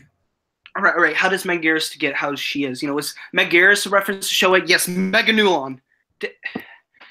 But of all monsters, it's the Meganulon you bring back. It'll be a perfect reference to the show era, guys. God, we gotta make a movie for the fans, not the out of touch critics. For the fans. Fans will love that we brought the Meganulon back. Would it make more sense to bring Rodan back? Mothra, maybe? No! Guys ain't seen the bigger picture.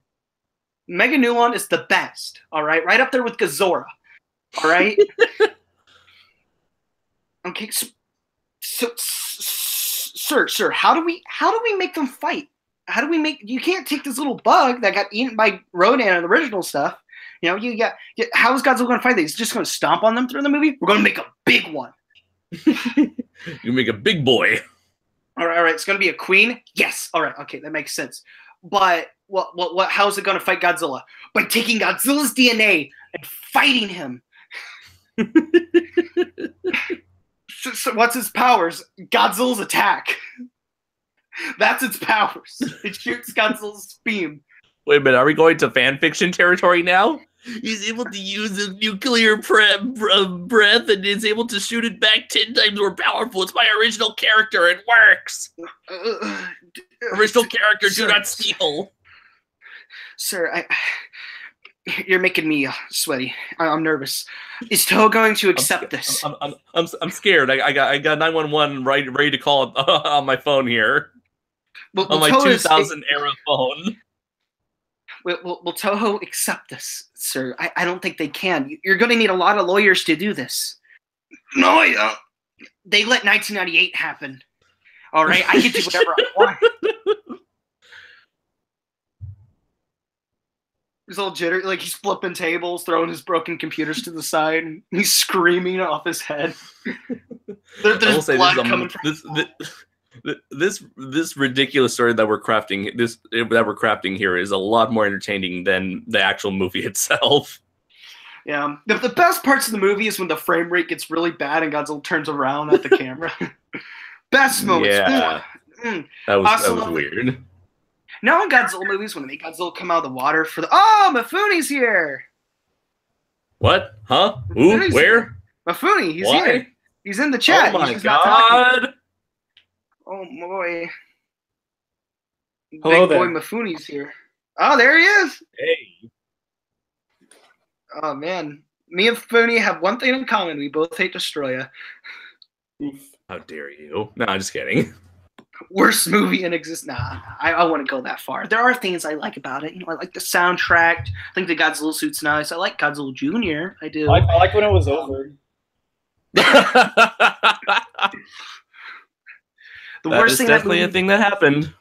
Actually, the best thing that movie did was in the Heisei era. So that was the best thing it could do. Put it out of its misery. Take it down to the barnyard, shotgun ready in hand. No, it's basically like this. Like Godzilla 84 and Biollante were like a horse at its prime, right? It's like, oh, it's super, it's got a big ego, it's being rid, it's, people are writing it everywhere. It's like, it's having a good old time. Next thing you know, he starts getting sick and it breaks his leg as the series goes on. And as it goes on, his health deteriorates until it gets to Destroya. And they finally say, I got to put you down, bud.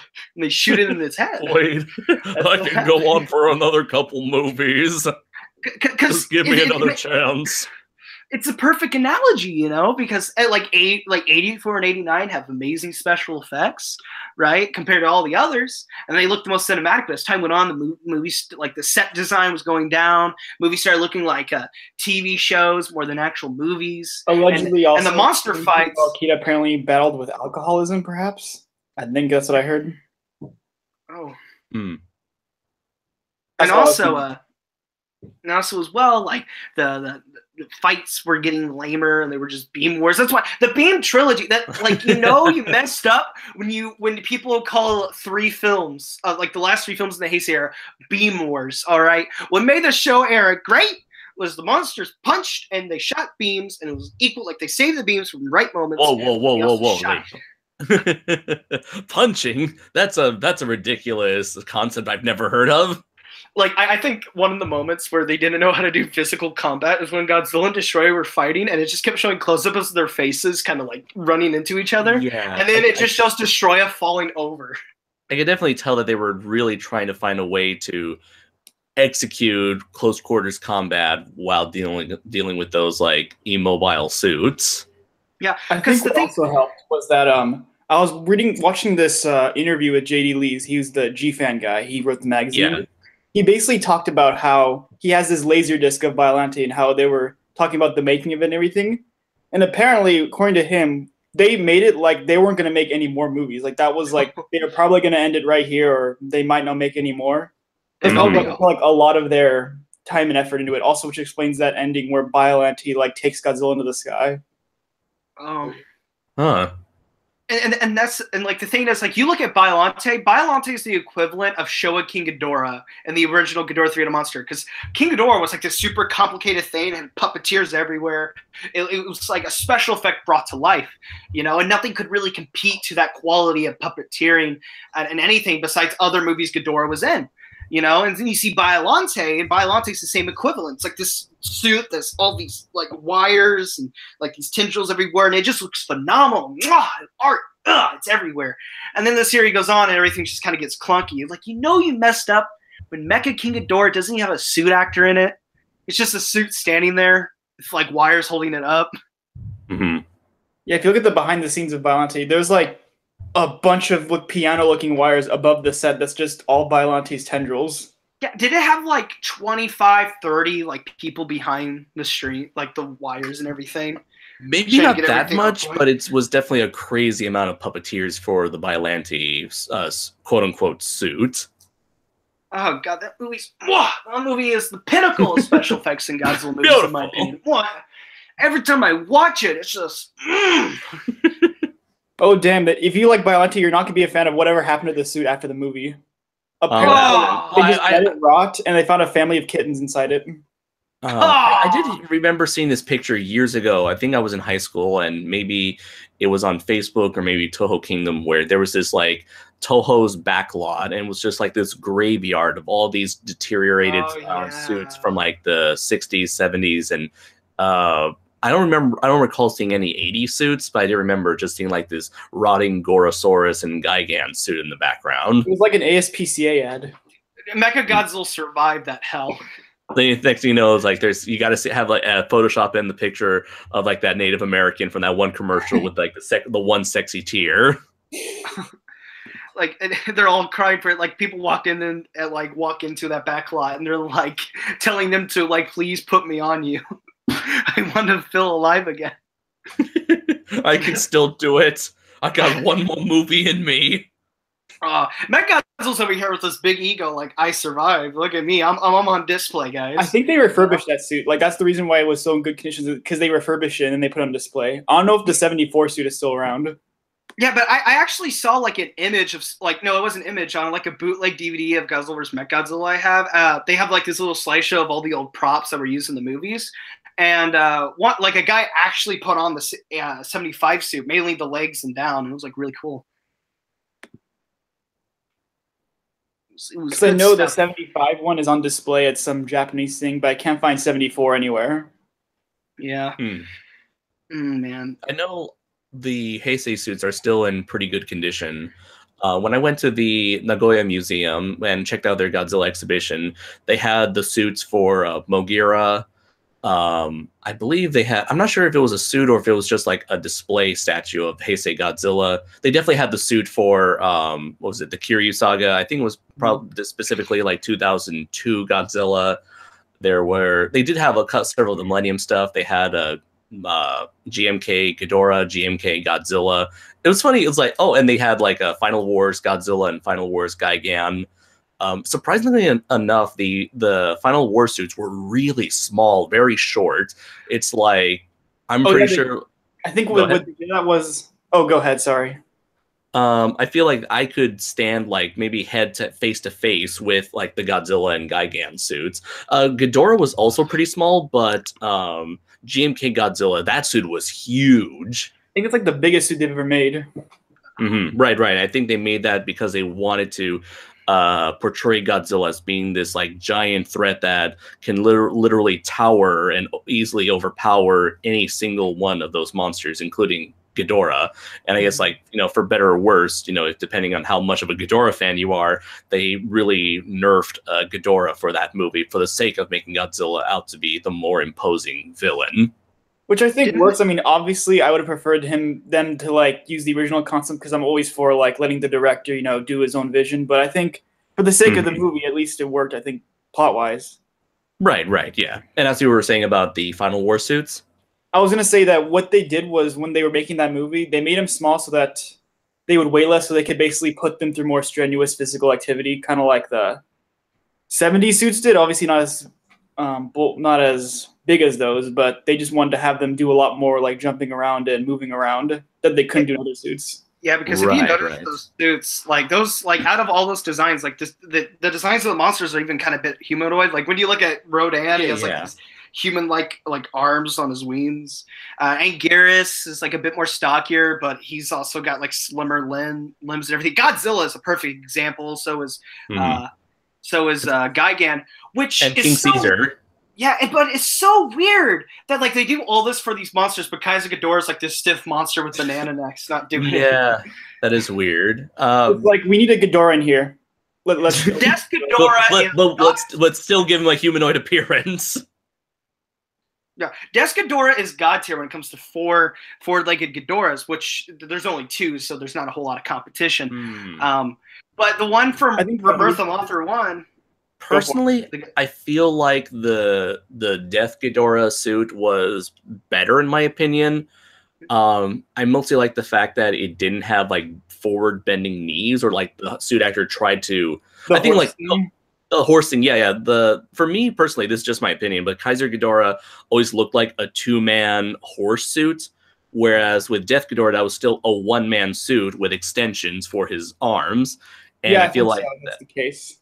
Yeah, and so I feel like they were still trying his best. The suit actor for Death Ghidorah was trying his best to not have the knees bend forward and still portray a 4-legged creature. Whereas with Kaiser Ghidorah, I feel like they didn't give a shit to the point where they would highlight the actual knees of the front suit actor. Well, I think it's one of those things where it's like they probably couldn't, like, we want to make him much bigger than Godzilla, but it's like we want to give him 4 legs, but also like we can't have a human with arms that long. So I think that is definitely true. And with Death Ghidorah, they had the advantage of showcasing Death Ghidorah next to a tiny puppet. But something to mention as well, the wings on Kaiser Ghidorah are just so lame. Yeah, they're so really wimpy pointless. And small. Like I would have loved to have seen if like Kaiser Ghidorah started flying, you know, like that would have been neat. That would have been all right. I would have loved that and give him big wings. Hell, you know what I would have done with Kaiser Ghidorah? Make it just a 1-man dude and make like the wings, you know, like the arms become the wings, you know, do that. That would have been neat, but at the same time, like that would have been a giant costume. Yeah, it would have been huge, but it would have worked because guess what? It was the final boss of the movie, so it would have fit perfectly. But no, they went with this weird banana neck golden teal monster with like the horseman legs with tiny floppy wings and a useless ass tail. Yeah, that's kind of weird. Like Monster X, the design itself had two tails, just like classic Ghidorah. But didn't Kaiser Ghidorah had 3 tails for some reason? I don't know. He has 2. Oh, He has, 2? Okay. They're still very thin and look almost like whips, but yeah, it's like the 1 tail and the 2 tailed meat at the end.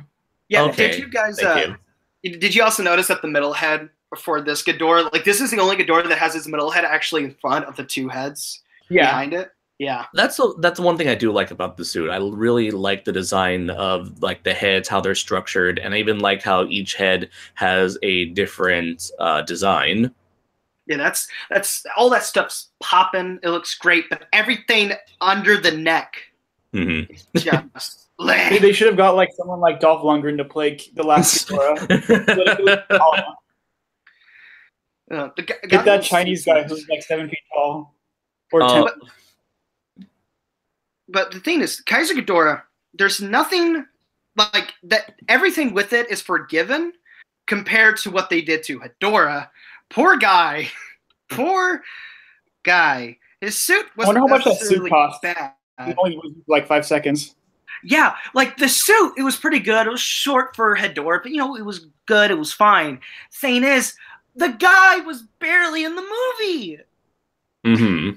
If you know me, Hedorah is one of my favorite giant monsters, and seeing just Final Wars just teabag the living hell out of this poor monster who has been forever, like, for Yoshi Mitsubano, he's been wanting Hedorah in a movie for, like, longest time, and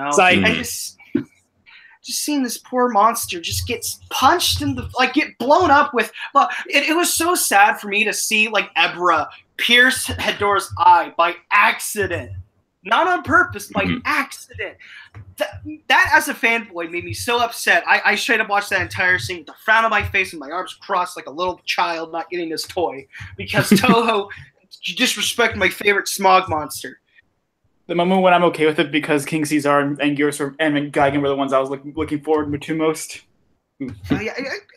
Even though King Caesar is quite feminine in his look, he has like that hourglass figure.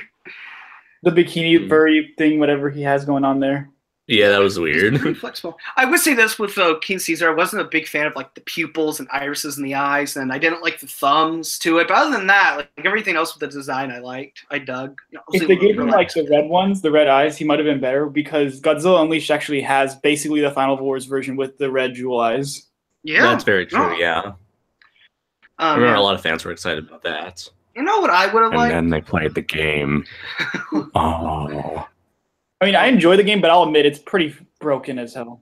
Yeah, I can agree with that. When you play on easy mode, all the monsters have 3 health bars, but Titanosaurus has 5. I think it was weird. Like, no one can grapple with Biollante except King Caesar. King Caesar, like, can't grapple normally. But some monsters have, like, deal more damage to others. It was weird. Yeah, destroy his horn. It's definitely a broken mess. Like, I remember I was sitting down with like a broken mess I love. I was sitting down with a bunch of my cousins on the Wii, and we were playing Godzilla Unleashed, and we're shaking the controllers like maniacs, about to murder somebody, shaking them.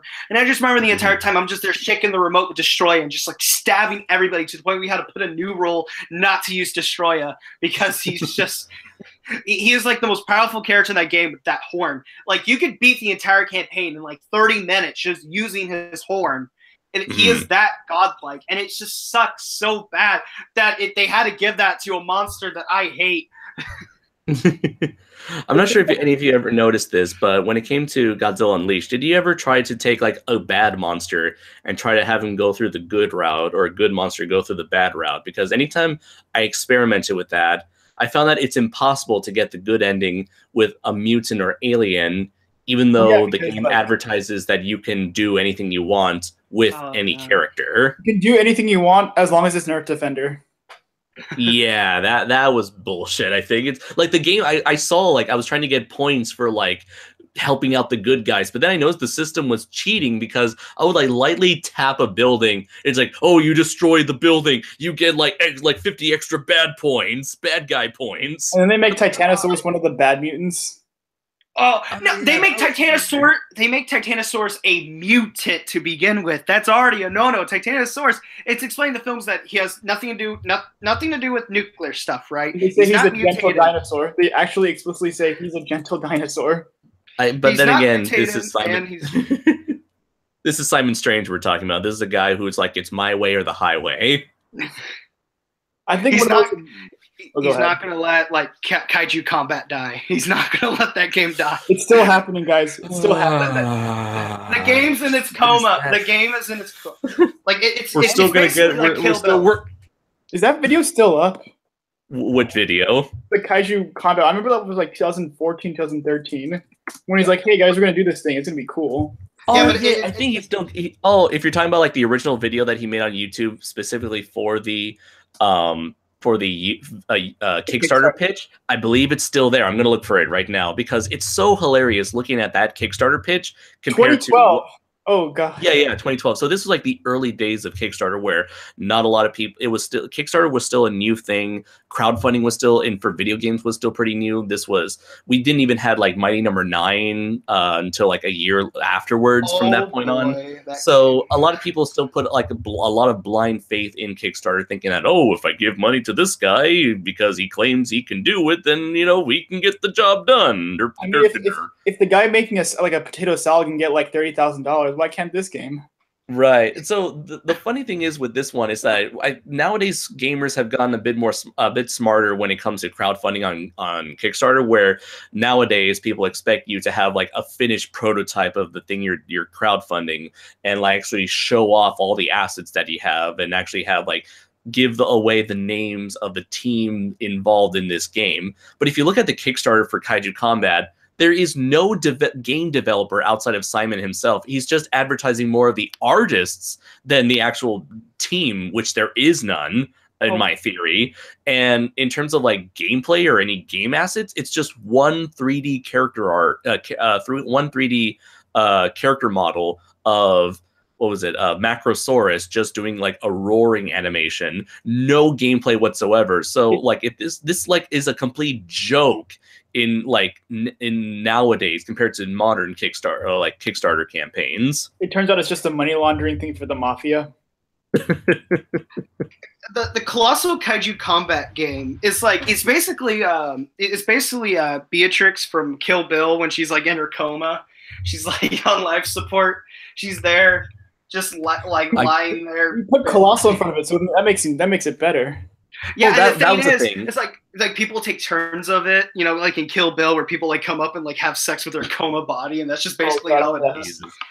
That's the funny thing with Colossal Kaiju Combat. What happened was, I think there was a card company called Wizards of the Coast, and they attempted to have like a copyright, not copyright claim, but kind of try to send like a cease and desist to Kaiju Combat because they had their own giant monster-ish fighting franchise called Kaijudo. Mm-hmm. So it's like Kaijudo, Kaiju Combat, Kaiju Judo. So they, in order to move around the legalities, the Kaiju Combat renamed itself as Colossal Kaiju Combat, and they renamed the Kickstarter campaign as The Fall of Nemesis, Rise of the Kaijujin, which would have been like the name of the artist formerly known as Kaiju Combat. Pretty much, yeah. So that would have been the name of their studio. What do you call it? The name of their story mode campaign, where the Kaijujin are like these ultimate godlike beings, and they're looking for a king to put all their power in, and they chose Nemesis from Jeremy Robinson's Nemesis books. Which only expired. Now. Exactly, it expired, so they can't use Nemesis anymore. Yet, if you look at the website and the forums, they still have Nemesis under their Kaiju Combat wiki. At this point, no one can copyright it. Yeah. Remember that video you made on your channel about Colossal Kaiju Combat? He commented. Yeah, the thing I hate about Simon Strange is that he will never never own up to his mistakes. You know, it's like clearly he had this idea for he was way too overly ambitious for this project. It's like, I'm going to try to do this game by myself. Any sort of help I'm going to I'm going to do it for free. I'm going to have people work on the game for free. It's like, I'm going to rely on Matt Frank for all the publicity, and it's going to be great, guys. And every time, you know, something happens along the way, he never owns up to his mistakes. He's just like, you know, he's either making himself out to be the victim if anyone criticizes him, or, you know, just ignores criticism outright, or just runs away with it. Like the last 2 years has been nothing. If you go to the Kaiju Combat forums, it's nothing but update on the card game. You know, if you like the card game, you know, hey, more power to you.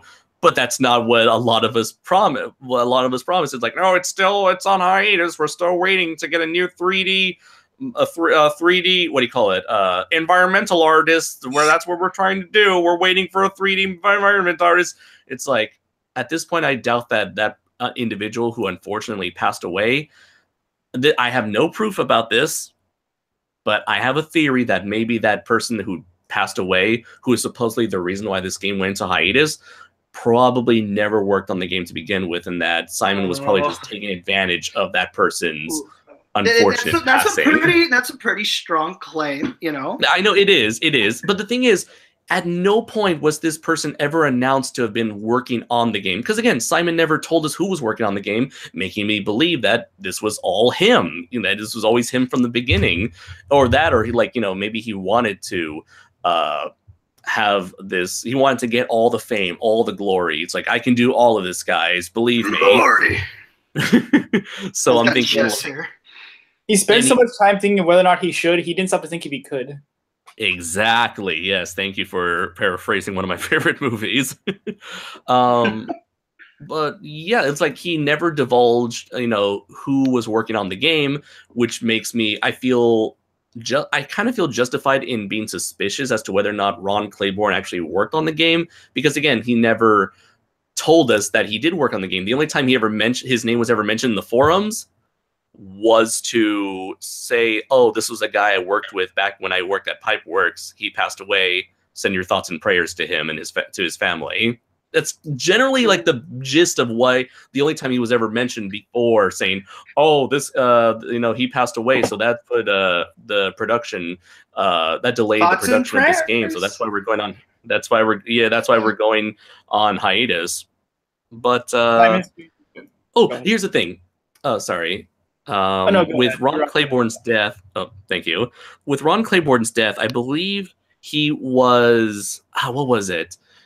There was like a 6-month gap between when Ron Claiborne's passing was announced on the Kaiju Combat forums, and then 6 months later, Simon Strange said, oh, well, now the game is on hiatus because of Ron Claiborne's death. It's like, that's a huge amount of time. So what were you doing for half a year until you decided to put the game on hiatus? Again, making me believe that maybe what he's saying probably isn't true. And at this point, he has given me seeing his behavior online and seeing his work ethics and seeing like the lack of progress on the game, that's really not giving me a whole lot of confidence to want to believe in what he is saying. Giving us flashbacks to that one Godzilla fan film or whatever. Oh, that's a good story. That is a great story. Which one was that? The one Godzilla fan, the 0 Hour. Oh, 0 Hour. Oh, that brings back some memories. Godzilla fan film. That's another fascinating train wreck. Oh, boy. I saw the was advertising the movie. I'm just like, whoa, what's this? Little did I know. The poster was like great. It was like, oh, this looks amazing. And the next thing you know, it turns out the guy did like basically took all the money that was like advertising the movie and put it into a PSP that he doesn't even use.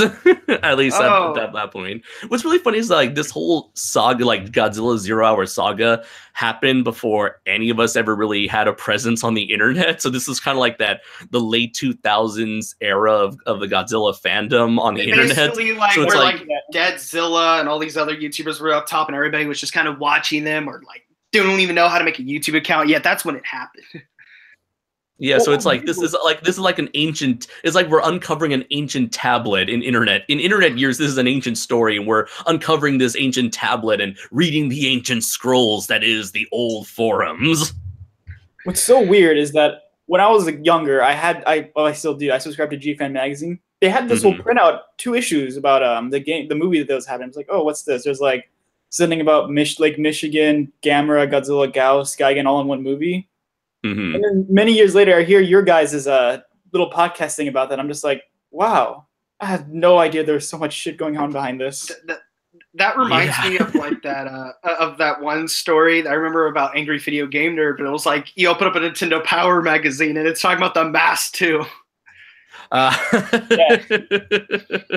that's a great prize. I would not be surprised if they actually do make the Mask 2 eventually. Young Pierre's gonna need some money. Decide to mention this real quick, but in the chat earlier, Gojira5400 popped by. He's no longer here, but he was there. He popped up. Okay. The infamous Gojira5400. Hey, if he comes back, we welcome him with open arms. So there. I didn't know he was a fan of yours. And no, he just probably saw it. He's like, hey.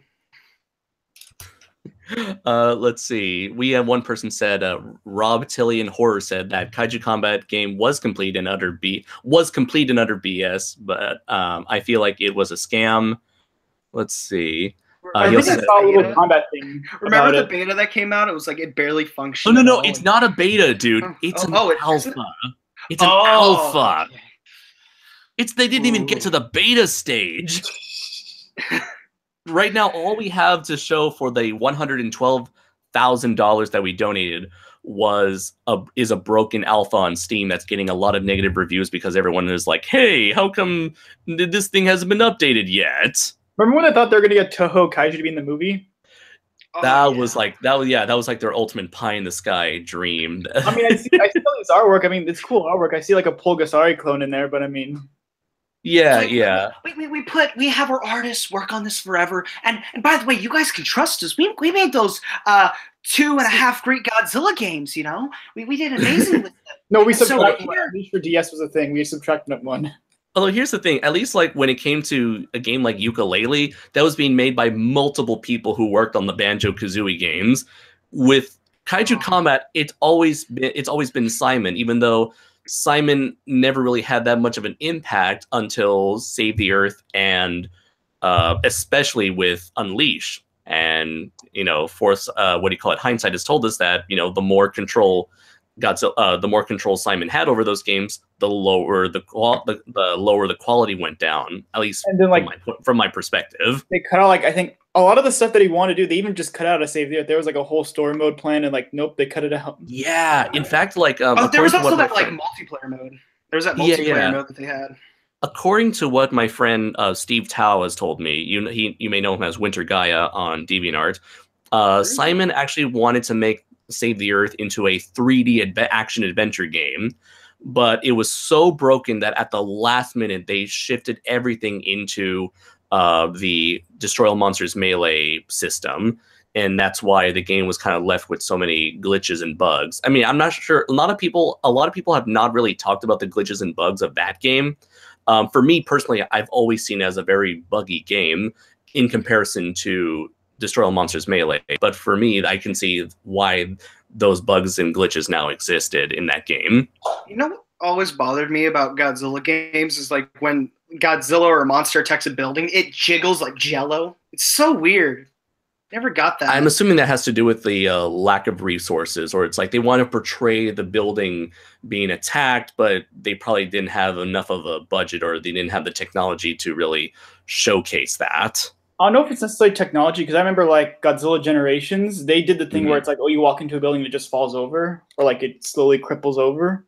I don't know if it's that. Maybe it's just because they want you to pick up the buildings too, or whatever. Yeah, they really wanted to treat the buildings like solid objects you can use as weapons. So maybe that's the case. Like, I don't know if I ever ran a glitch with the game, but I do know that one thing that always bugged me was that how the what do you call it? The graphics quality seemed like much less than the original Destroy All Monsters Melee. Right. Yeah. It's more the models are more detailed, but everything just feels like cheaper and like it kind of feels a bit cartoony almost. Yeah, and that's funny because I always saw Destroy All Monsters Melee as being the more cartoony one, but I feel like it worked with the GameCube. Yeah, like that's the thing. What the thing was when you look at all like the concept art, they use the Godzilla Destroy Monsters Melee models. I'm just like, why didn't you use those? Those would be a little better, at least in some instances. Right, right. And that's the funny thing with Save the Earth, everything felt way too brown. With Unleash, everything felt way too washed out. Like Misty and Blue. Yeah. Well, Unleash also Unleash had a huge array of monsters that for the most part were broken. Like I seriously, if you are a fan of Crystallite and Obsidian, how they're okay. I don't like Obsidious but Crystallite just looks weird. Like he has like this crystal beard thing, and I'm just like, what is that? Yeah. Is he like supposed to be like one of like Space Godzilla's spawn? Like he comes out of a crystal? Basically, yes. And oh my god! And he was like the red herring for that. He was supposedly the red herring for the game's main antagonist, even though everybody knew it was Space Godzilla the moment they saw those crystals. In fact, I remember in an issue of Nintendo Power, maybe it was Nintendo Power, maybe it was like GameSpot.com, where someone it was a Q&A. Someone had a Q&A with Simon Strange, and someone said, "So, are these crystals caused by Space Godzilla?" And he's like, "Nope, it's not Space Godzilla." And then look what happened. Will he even know which one Space Godzilla is? It's like, oh, that's which one is that again? Super Mecha Space Godzilla. Yeah. I'm pretty sure he's not him. Nah. I'm Simon Strange. Just believe me. I kind of just listen to my shady snake oil salesman-esque voice and watch me listen to my words as I try to pitch you an idea. Kaiju combat's gonna happen. It's gonna be beautiful. I tell you, it's gonna be great. It's gonna be huge. It's gonna be great. It's gonna be great. I always found like the ending where you like fight off Space Godzilla really anticlimactic because you just basically get a bunch of monsters run into you and you like push them out of the way. You get them out of the way, and then Space Godzilla basically like if you didn't attack the Earth monsters like the Earth defenders before, it's basically just Space Godzilla running around the map making little like crystal cages while you just beat the shit out of him. Oh, I did find the original Kickstarter pitch. If any of you guys want to watch it at the same time. All right, hold on, let me get to that. All right, I'm at 0-0. Hang on. I'm opening a different window. Okay, there we go. Don't play that video. All right, I'm at it. I'm at 0-0. Oh, there he is. There he is. Do you want to post the link, Dylan? Sure, I'll do into the chat. Here you go, guys. Here's the chat. Go. The chat we've been neglecting. Here's where all the magic began. I'm basically neglecting the chat, kind of like what those like two parents did with like their 20 kids. So right now, so there's that. Time to get Liddy. You know what? He looks like what's his name from The Office? I forget. He looks like the dude who plays Ultron, but I forget his actor's name. James Spader. Oh yeah, he does a bit. Yeah. All right. So 3. 0-0. All right. Everybody begin at 3, 2, 1, go. Hi, Simon Strange, and I want to talk to you today about Kaiju Combat. Oof. Kaiju Combat is an online fighting game of 1 to 4 players that features giant monsters or kaiju battling one another. Nerd speak. I've been making it for 15 years, and I've worked on a lot of big franchises. Rampage, Liddy. Hawk, Tomb Raider. Oh no, not Ride. That was the worst one. That's my fans. I'm best known not Deadliest Warriors. Especially the Godzilla games that came out in 2002. Memories. Ugh. Yep. Remember when I was good, guys? Nostalgia. 2004. Remember the original Star Wars? Member. And 2007. Oh, hey, it's MK within Gears and Varen. That's something you should be proud about there, buddy. Those were really popular games. They sold millions. But they weren't just popular because they were Godzilla games. They were really solid fighters. They were popular because of me. Full environmental interactions. They had 4-player battles. And they had the most asymmetrical characters of any fighting game ever. Yeah, but your 1954 Godzilla and your Heisei Godzilla and Unleash are the same thing. People are always asking me, when am I going to make a 4th Godzilla game? Are we? Kaiju Combat really is my answer. Because Kaiju Combat is a game that's built on the same DNA. It's got the same technology running the back end. Can you show us this technology? Making the monsters. You have the same... I love the third comment that says Unleashed isn't really finished. You got the same... There's a lot more that I can say about Kaiju Combat, and there's a lot of description. I would like you to tell us all that stuff you have to say. We can't make this project happen without your support. So please, take a look at the list of rewards. What's the most recent comment? And donate generously. Let's see, on the YouTube channel, on the YouTube vid. Since this idea is pretty much dead, can you remake Godzilla Unleashed from Wii to PC and remove those Wii controls? That would be great alone. I don't think Toho would let him do that. Oh, that was great. Oh, you guys want to see the video that's like on the side saying Colossal Kaiju Combat Monsters? Let's see. Oh, okay. That's probably just going to be a rundown of all of Matt Frank's monsters. The quick all of Matt Frank's art, I think. All this potential that got wasted. You guys want to montage through it? Okay, yeah, that sounds like a good idea. You know what's really funny is that in the days, in like the year since, there's been a new game that's come up recently on Facebook. Are you guys familiar with Daikaiju Daikasen? I know the Godzilla game. Yeah, I know that, but I don't know the other one. Okay, if if it's okay, I can talk to you, mention it to you guys about it, because it seems like it might be what the game that Kaiju Combat wished it was, but it goes off in another direction. It's kind of like an RPG game.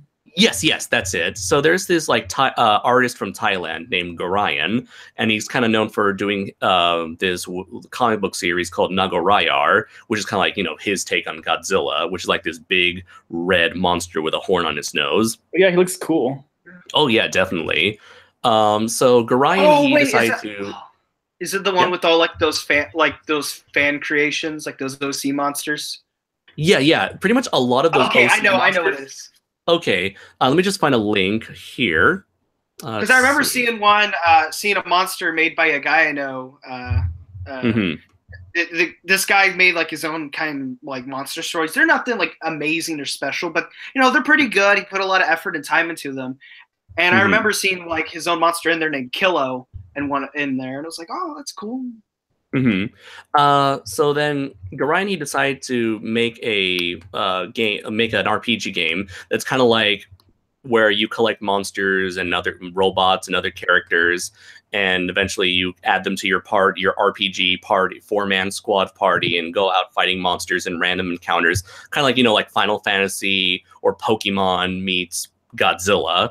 And this was his first time making a game, but I feel like he was using a lot of his own limitations to his advantage by not having any 3D character models. Instead, all the character art is portrayed by either sprites or 2D art that he himself created. He used a system called, an RPG Maker, so it would like provide the template for him to make the game around. So I feel like he's really working with his limitations instead of doing something that Simon Strange did, where he tried to do something way above what he was capable of doing. Yeah, it's kind of like people who use like iMovie and Windows Movies Maker and actually make like decent, solid videos out of them. Like they're able to push through it. Yeah, pretty much so. And so a lot of people, he was saying like, hey, if you have a OC character that you want to have in a game, hey, you can talk to me and I'll see what I can do. I can put your monster characters into my game, kind of like with Kaiju Combat. And so pretty much like Simon kind of gave the okay for the Kaiju Combat people, Kaiju creators to do whatever they want. So a lot of people who had monsters that would have been featured in Kaiju Combat actually kind of migrated over to Daikaiju Daikasen. Top 10 betrayals. Yeah, pretty much. That's a fairly accurate statement. So the video I clicked on for like the Colossal Kaiju Combat Monsters is like 360p, but it'll do. Okay, I'm gonna see. Let me know if the link works for you guys. I'm gonna try to send an image to you guys. Like the poster of all the monsters so far. Is this on the... Oh. Yeah. I see some of the monsters I know people made in the past there. Yeah, that's the one. That's pretty cool. Yeah, that's pretty neat. Yeah, I think that's Kilo or Mortis. I don't know. I see both of them. I see. All right. I see both. Yeah, that guy got both of them. They have a really cool kind of aesthetic to them going into them too. Yeah, they're Yeah. I love that, the chibi style. It kind of reminds me a lot of if anyone's a fan of giant robot anime, there's this RPG series called Super Robot Wars where all the robots are depicted in this like similar chibi style. I do remember SD Gundam, the TV show. There's actually there was this Godzilla game that came out a little while ago for like Godzilla 60th anniversary. It's like a Japanese mobile game. Like, this does remind me of that also. Yeah. I think they updated it too. They gave Kiryu like the Evangelion, decked him out in that odd paint job. Yeah. So yeah, and good. there's a potential that you may see a certain blue robot in the game. Ooh. I gotta put Dezura in there now. I feel when Japan gets like, we don't get anything. We get like he spits on us. Tells us to get lost. And for anyone interested, the demo for Daikaiju Daikazen is now out now. Ooh, in fact, I could, if it's free for anyone to check out. So, you can check it out, you can play it, leave some feedback for it. I will say that the game has a very steep learning curve. It's kind of one of those games that kicks your ass in early on in the game. Nice. And you're left with like 2 human characters. So you really need to start like grinding up so you can get enough money to buy a tank or a robot or kaiju cards that you can then collect. If you collect enough random kaiju cards, you can, combine them all into an actual monster to add to your party. So yeah, it's like a steep learning curve where it's like you start at the very bottom, you're left with only human characters that can get their asses kicked by all the monsters very quickly. So you got to like really, get a lot of grinds and get a lot of money. And the funny thing is, like, I guess this is my first time encountering this sort of RPG element. But whenever you level up, so do the enemies. So the enemies are either like 2 levels above you or 2 levels under you. It's within that range. So that's what makes it like a lot more difficult than, like, say, Pokemon, where your Pokemon can get stronger, but the enemies in the early stages, they still remain the same. So you have to, just move to the next area. But with this kind of system, it's like, no, every area is going to have monsters that are capable of kicking your ass. Nice. Yeah. Let's see. I'm going to see if I can find the link so I can send it to you guys if you're ever interested in checking out the game for yourself. PC. He has tested it a bit on mobile, but PC is definitely the main priority before it ever goes to mobile. And here you guys are. The Godzilla Kaiju Collection game. Oh, I've never played that game. Unfortunately, by the time I got a Japanese phone and access to the Japanese Google Play Store, it was already taken down. Oh, I wanted to try that. You guys ready for the Colossal Kaiju Combat Monsters video? That's like 4 minutes. Yeah. I'm at 0-0 right now. Yeah, I am too. You got that, Mifune? Yep. All right. Okay. So 3, 2, 1, and after I say go, you press play. All right. So 3, 2, 1, go. Okay, I'm gonna turn this music down. Copyright strikes. Komodo-don. Oh, that was the what was it called? Kaiju Land Battles monster. 360p there. Robo Komodo-don. Oh, I love all the skins that the fans made for this character. Like, one person even made like the Evangelion robots for him. Magnarok. I like the name. Implying we can even get the rights for Eva colors after getting the rights for Toho monsters. Sure. Oh god, that video look well. That video's nice. Either that or the JPEG quality was bad. The Jaws 5 final boss. Oh, hi, Nemesis. Ika Meijin. People say Meijin, but okay, he missed. No, Ika Meijin. Yeah, that's how it's, I guess, pronounced. Torne. Oh yeah, he was one of the. She was one of the first monsters. Macrosaurus. Oh yeah, this one's the thick boy. Oh boy, thicky. Lycanoid. Oh, that was the werewolf. Hey, it's from Rampage. Yeah. Get Yusha. That one's cute. Oh, okay, yeah, that one was voted to that one would have been one of like the 8 monsters in the quote unquote first release. Extremis. Oh, that was a pretty cool one. It's all from the Clone Wars. Oh yeah. Chalonra. Oh, that was the so steampunk. Mecha Gamera. Yeah, steampunk Mecha Gamera. Grimgarl. Grimgarl. Yeah. Oh, this was always one of my favorites. Nice. That's pretty It's cool. Lizzie. Mecha Baz. Oh, this was made by what's it called? That YouTube channel, Two Best Friends. Two Best Friends plays. The game. Yeah. That one's cool. Yeah. He's got a bit of like that shaman look to him. Thanatorg. He's got that Winter Soldier arm. Huh. Dragon Lotus. Oh, she was cool. Oh, neat. Interesting. Can we see the fan art on her? Heart Eater. Oh, this one was cool. This is kind of like a Gigan on Final Wars Gigan on steroids. Oh, nice. Kind of like a something. Crix. I don't know. Ooh, that one's cool. It was kind of like a giant sea Cricks star. in the Bloods. Kanoga. Yeah. Ganoga. Not to be confused with Gamora. Oh, not to be confused with Pulgasari. Carverstein. Oh, that's the mad scientist. Nice. Oh, it's the giant Dr. Serizawa from Godzilla Generation. Candiva. Not to be confused with the Godolpha. Oh, this is one where it's like two bodies, so he can flip over and it's another body. Oh, so That's that's pretty one cool. skeleton kaiju from Ultraman. All right. Oh yeah, it's Ibozu. Scouse. Oh, that one's Oh, this sweet. is like that. Oh yeah, he's like a prisoner. Hound of Nida, whatever. Oh, Zebra Tiger. No, Zebra hyena. Zebra Tiger Wolf. Man Bear Pig. It looks Gamera like or- a Pokemon. It's like it's Stonehenge as a monster. I swear there's a Pokemon. Oh, I love this one. Oh, I love Ice. Tarantulas. Tornado Kamanga. The giant spider from Wild Wild West. Oh god, that image. Nice. Ooh. Yeesh. I know Matt Frank made that one. And this next one. Urugora. For anyone who wanted a Salamander kaiju. Duncan.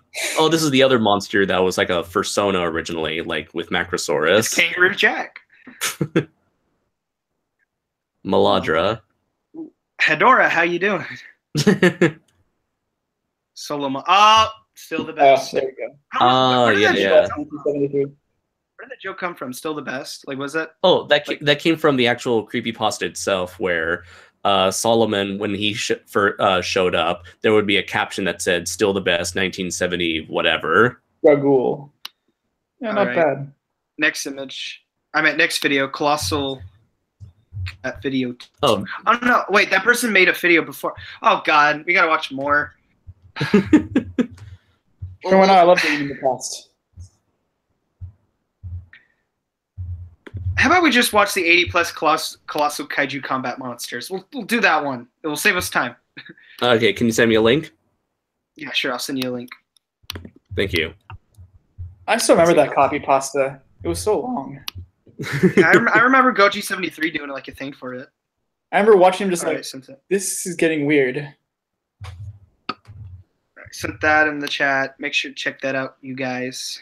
Yeah, Right now, bros. I'm just quickly looking through the comments, seeing anyone mentioning something, anything. Let's see. 63 views. I gotta add this to the chat. Don't forget my monster. Let's see. Original character, don't steal. There you go. I'm gonna delete a lot of these tabs. All right, there we go. All right, so I'm at this video at 000. You guys on it? Nadia, just catching myself Oh, up on the comments on the live stream. Can't wait for Rule 34 to be made of the game's female protagonist, smile face. That was. I don't see my OCs here. Okay, so My OC is the most powerful kaiju ever. He's stronger than Godzilla, and he can shapeshift to any monster. But his true form's the coolest design. according to my friend Denny and Steve, who were in the trenches of the kaiju combat forums, that's what a lot of the people were like with their monsters. My monster's the best. you can't defeat him. He has no weaknesses and everything. And I remember making my own OC monster, Dessert. I'm like, okay, Dessert can shoot a beam through its horn, like its big axe thing on its head. It can dig underground, but it's also slow, and its underbelly's pretty vulnerable. So yeah, there's that. Yeah, like I was there, like. I'm imagining If you ever want to like palette swap monsters like Shadow the Hedgehog looking fan fiction. If you ever want to look at like the most overpowered monster of ever, just look up Zoramus, God of Monsters.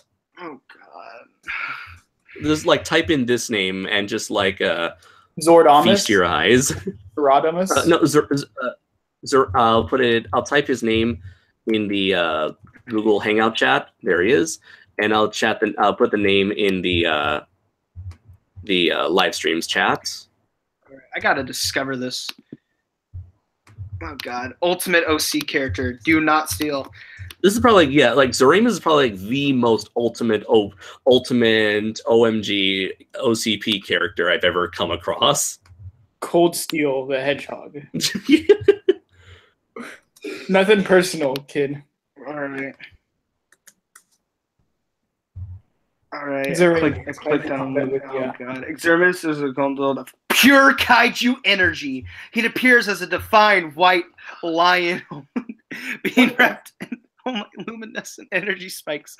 His powerful clawed feet are swift, and despite their bulk, Exermus can't even fly for short distance when in power. So at least he has limitation. He can't fly. What a weird height. He's 82 meters. Like, that's real specific. Hey, 82 meters is how I want my Godzilla to be. Not 80 meters, not 89 meters, not 90 meters, 82. Just that. Exactly that. I was largely unaware of events or objects outside the the kaiju realm. God, that is like the most edgiest thing ever. The kaiju realm. Zoramus is vulnerable to clever fighters, as well as opponents who are skilled at using a variety of attacks and weapons to prevent Zoramus from absorbing much kaiju energy. He is fairly slow in using the terrain against him, does not trigger his energy affinity. Strike and fade techniques are also useful. They can also deal full damage, then retreat until Zerus is burned up by his own energy reserves. I bet that wasn't even his weakness. That's just something people said, hey, you need to make him weak or something. Right. I feel like that was Simon Strange. It's like, okay, we gotta pull the reins on this thing. You should have said Simon Strange was able. Simon Strange almost like threatened like a guy, like telling him like, hey, if you don't change this monster, we're going to like nerf it or take it out of the game. Like he was able to actually pull the plug on something for once. You should have pulled the plug on the game. Oh god! Yeah. All right, you guys ready for the video? Sure, yes. Why not? Let's see. So 000. This was HD, so we get good images. Yeah, we get good images. All right. Hopefully. So 3, 2, That's 1, go. Oh wait, don't go. Restart. My video's loading for some weird reason. Published on January 21st, 2018. Someone cared enough about Kaiju Combat to make a video in 2018? Oh, nice. We're like 2 of the 63 views. Okay. 3 of the 63 All right, views. so 3, that's 2, what? 1. Oh, sorry. Shit, I didn't know we were starting over. Go. Wait, There now? Wait, what? Here, I'll do it. Hang on. No, It's confusing. do All it right. now. So 3, Yeah. 2, 1, go. Okay. Godzilla Fan 05. Wonder where he made that account. Ooh. Glory Next hole. vagina did Oh, that's one of the Ghostbusters. main bosses. Looks pretty cool. Yeah, that was pretty nice. It's Divas. Cool. It's Gigan. Rar. Yeah, that's Godzilla. Yes, because he's totally in the game. That's clearly Gamora. Okay, we already seen this boy before. Yeah. You guys like my furry? Oh, Nice prisoner monster. Ooh. that one was nice. From Pokemon. Ooh. Or whatever. That's cool.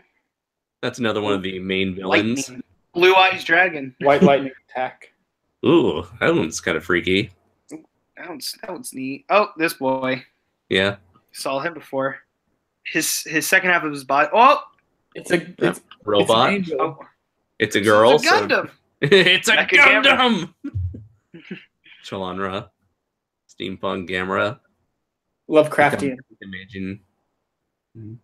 Baron. Ooh, That's nice. That's a lot of fish. heart eater. He doesn't actually eat hearts, by the way. It's passive aggressive.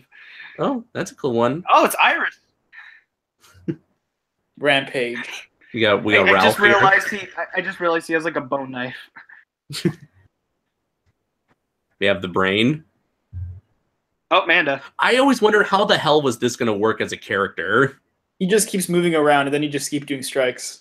I love this guy. I love Mulligan. Jinjizu. Ralph 2.0. Exterminus. Oh, Lizzie Okay. from Rampage. Yep. Looks like an Evangelion angel. Oh, Kind of, yeah. Oh, I Hey, love this look! guy. He's adorable. Gary the hey, Snail. look. It's rejected monsters from Godzilla the series. Oh, and there's giant Tank Giant Mech. mech. thing. Hey, It's Gunhead. Mogira. Oh, yeah, it does. Oh, this one's Ganibus. nice.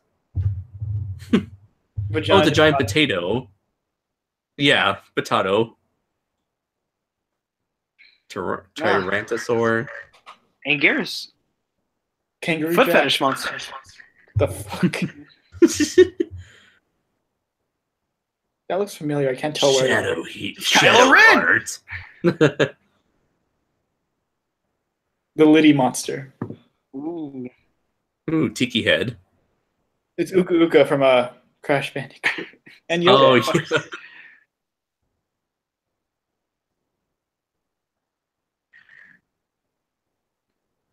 Agridor. Oh, I like this one. It's like a Frankenstein monster.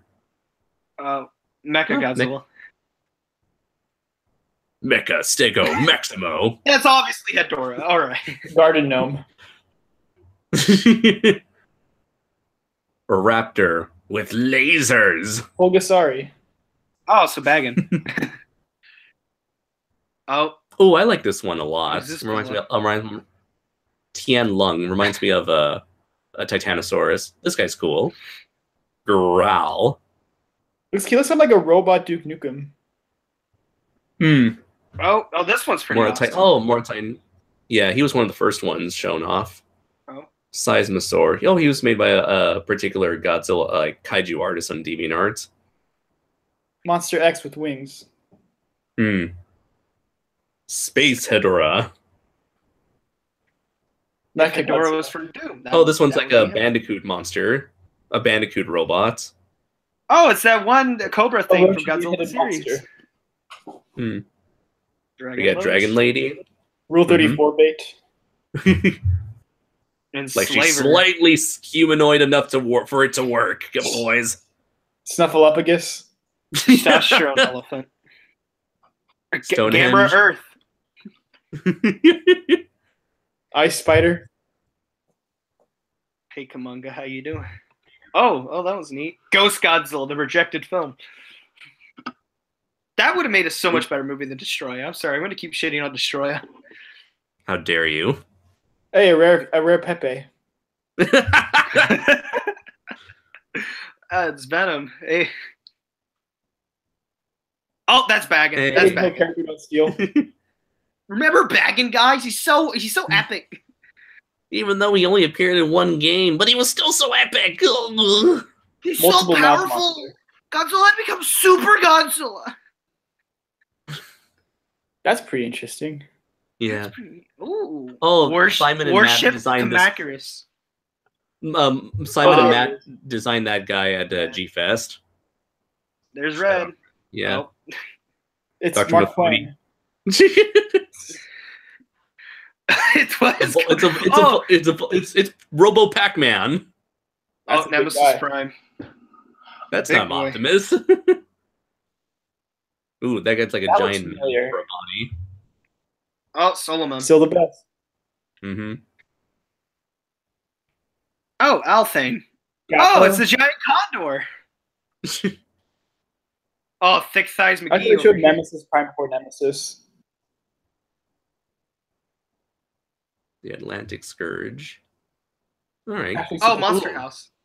Yeah, I had the same thought.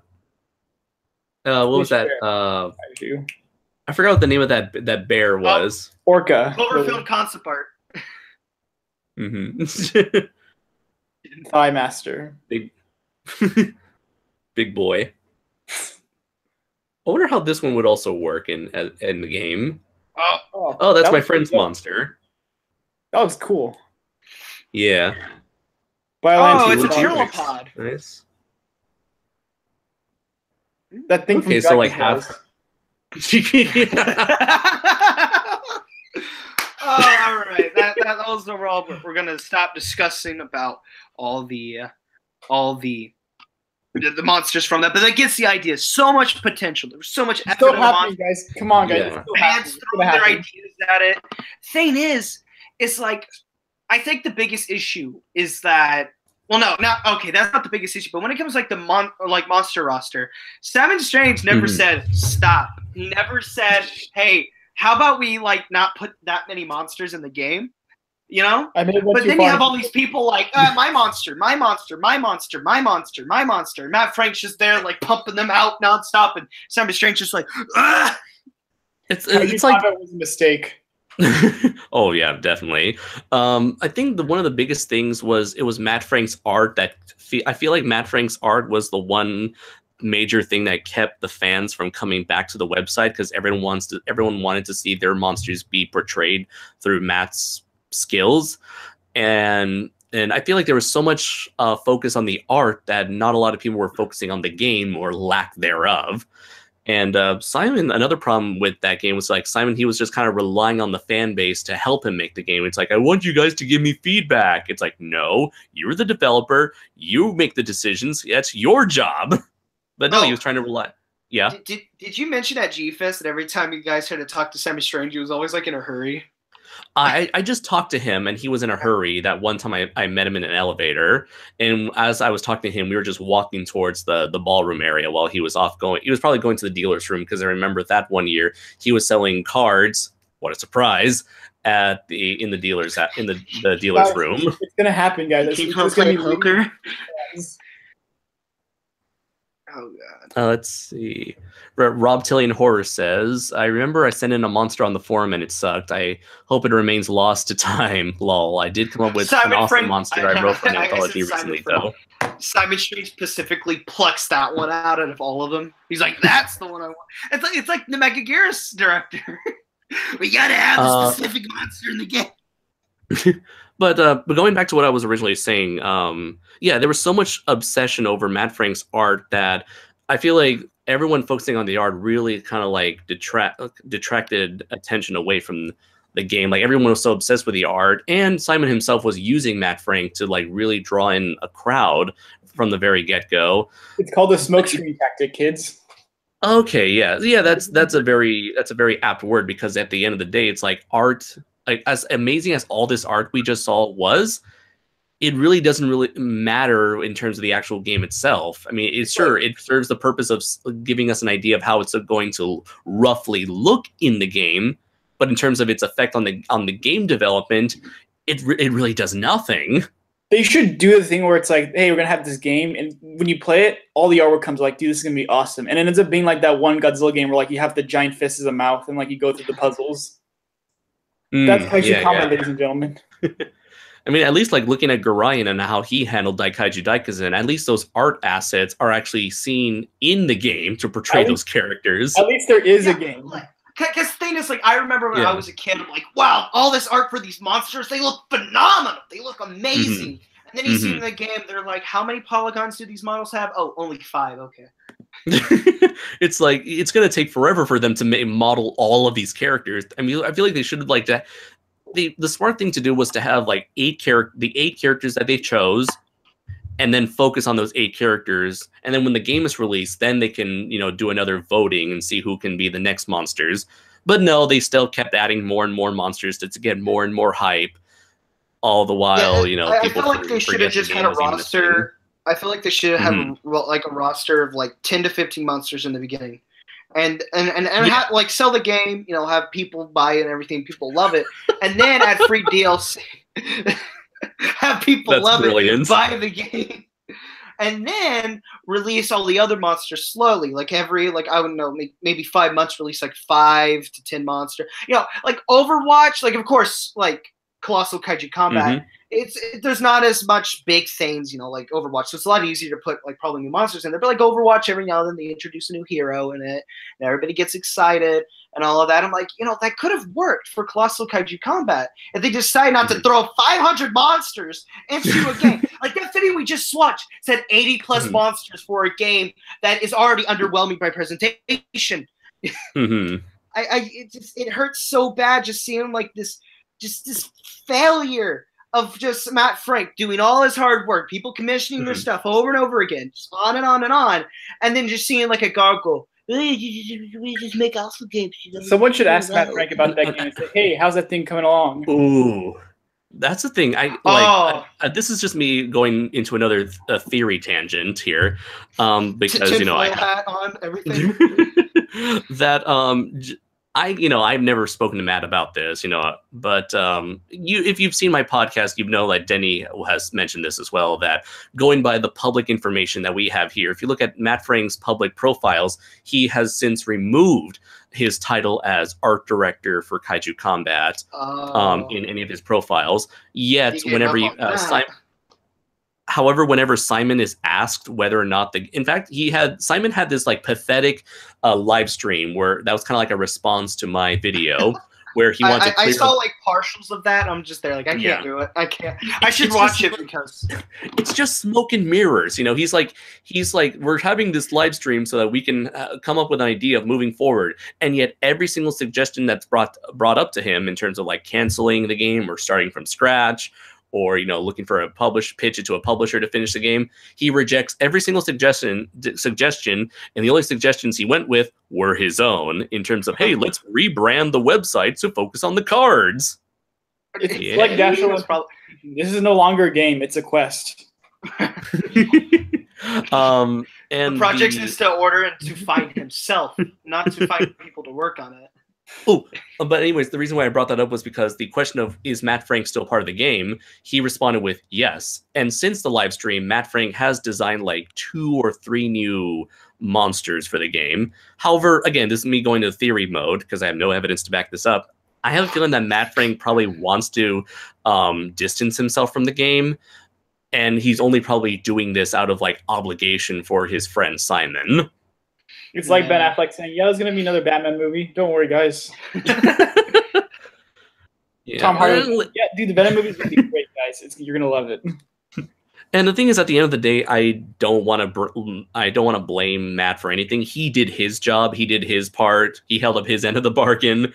It's just Simon I have a lot of issues with. And, you know, if I'm talking about this too much, I apologize for you guys and the audience. Oh, this is interesting. Actually, this brings I brought it up. Yeah, and to me, it's like Kaiju Combat has always been one of those gargantuan train wrecks. That's just like the more you dig deep into it, the more like dumbfounded you are because of just how much incompetency there is surrounding the dude himself, Simon. It's like one of those things that like the story behind how something went wrong is just infinitely more interesting than the product will ever be. Very true. Yeah. You know, same with this one. Same with what was it? Godzilla Zero Hour. Same with Kaiju Gaiden. Although that thing is finally might be seeing the light of day. Which was that documentary following the history of indie kaiju movies. Oh, I remember there was that Kickstarter over Godzilla Hell to Something Destruction. That came out perfect. like you just kind of want to look at it as like, this is how you do it, guys. This is how you do it. If you want another train wreck, it's not as big of a train wreck, but it's kind of one of those train wrecks that you could have seen coming from miles away. Godzilla Heritage. Oh, I think the part that like when the movie got shut down, I'm like, all right, it's Toho, let them do it. It's their property. It's totally fine because they were kind of getting there to that moment where it's like this movie does kind of look like a new Godzilla. People were getting it confused with the new Godzilla movie, So I was just there like, all right, it makes sense for Toho to do it because, it's getting a little too much of a professional level. They even had people that worked on on some sci-fi shows like Face Off. Yeah, the contest show was Face Off, I think. Yeah, and the thing is, I believe this is a public statement. I'm not sure, but I do believe that one of the guys on it like said straight up like, Toe doesn't understand. The fans know how Godzilla works. We know more about Godzilla than they do. He said it, yeah. And I'm just there like, what? No! Like, I'm just like, hold up. You have Anguirus with an Anguirus wife and an Anguirus kid. Hold up. Hold up, wait a minute. It's like, what Heritage, what are you doing? Heritage, stop. Like, oh no, babe, what is you doing? Every Godzilla toy fan film that has like little kids holding their Godzilla figures and these human soldiers that are having like the human soldiers are like 20, 30 years old, yet they're being voiced by 6-year-olds. Those are 100 times better than the people that were making Godzilla Heritage. It was it looked pretty professional and everything. But the thing is that they had egotistical people in there that thought they were better than freaking Toho. And the thing, it's like, oh, it's like as soon as like the moment they were hit with a cease and desist by Toho, everyone was like, well, you shouldn't have made a Godzilla fan film to begin with. And they were like, we were aware of the legalities going into this project. No, you weren't. Otherwise, you wouldn't have started from the get-go. The thing is like I always think I actually remember them commenting a long time ago saying it's like, yeah, but if Toho shuts it down, they shut us down. And when they do get shut down, they're like, we know the film better than Toho does. I'm like, what? I would have liked to have seen it go further to where like, hey, we're gonna have a theatrical release and they actually make money. Then Toho's like, hold up, we're suing you guys for this. Hold up. Well, the thing is, they went to Kickstarter. That was the biggest mistake. So they did technically get money to make the game. I mean, to make the movie. So it was Heritage. Ooh, do you guys remember this big? Publicly, like this one spread widely. I'm not sure because this is not really Godzilla, but it is kind of within the realm of Tokusatsu. Are you guys remember the Kickstarter Power Rangers fan film MMPR? Is that the R-rated one? I remember that. I remember. Yes, that was supposed to be like the edgy, gritty one that had like the actor who played Lord Zed back in reprising his role, and nothing has came out of it. And since then, we've had like the Power / Rangers fan film by Adi Shankar, and we've had like the new Lionsgate movie from last year, and still no MMPR. And the funny thing it was like a year ago, they said, hey guys, the movie's finished, but we're still waiting on the special effects team. And the special effects team on Twitter said, yeah, we already finished. Ooh.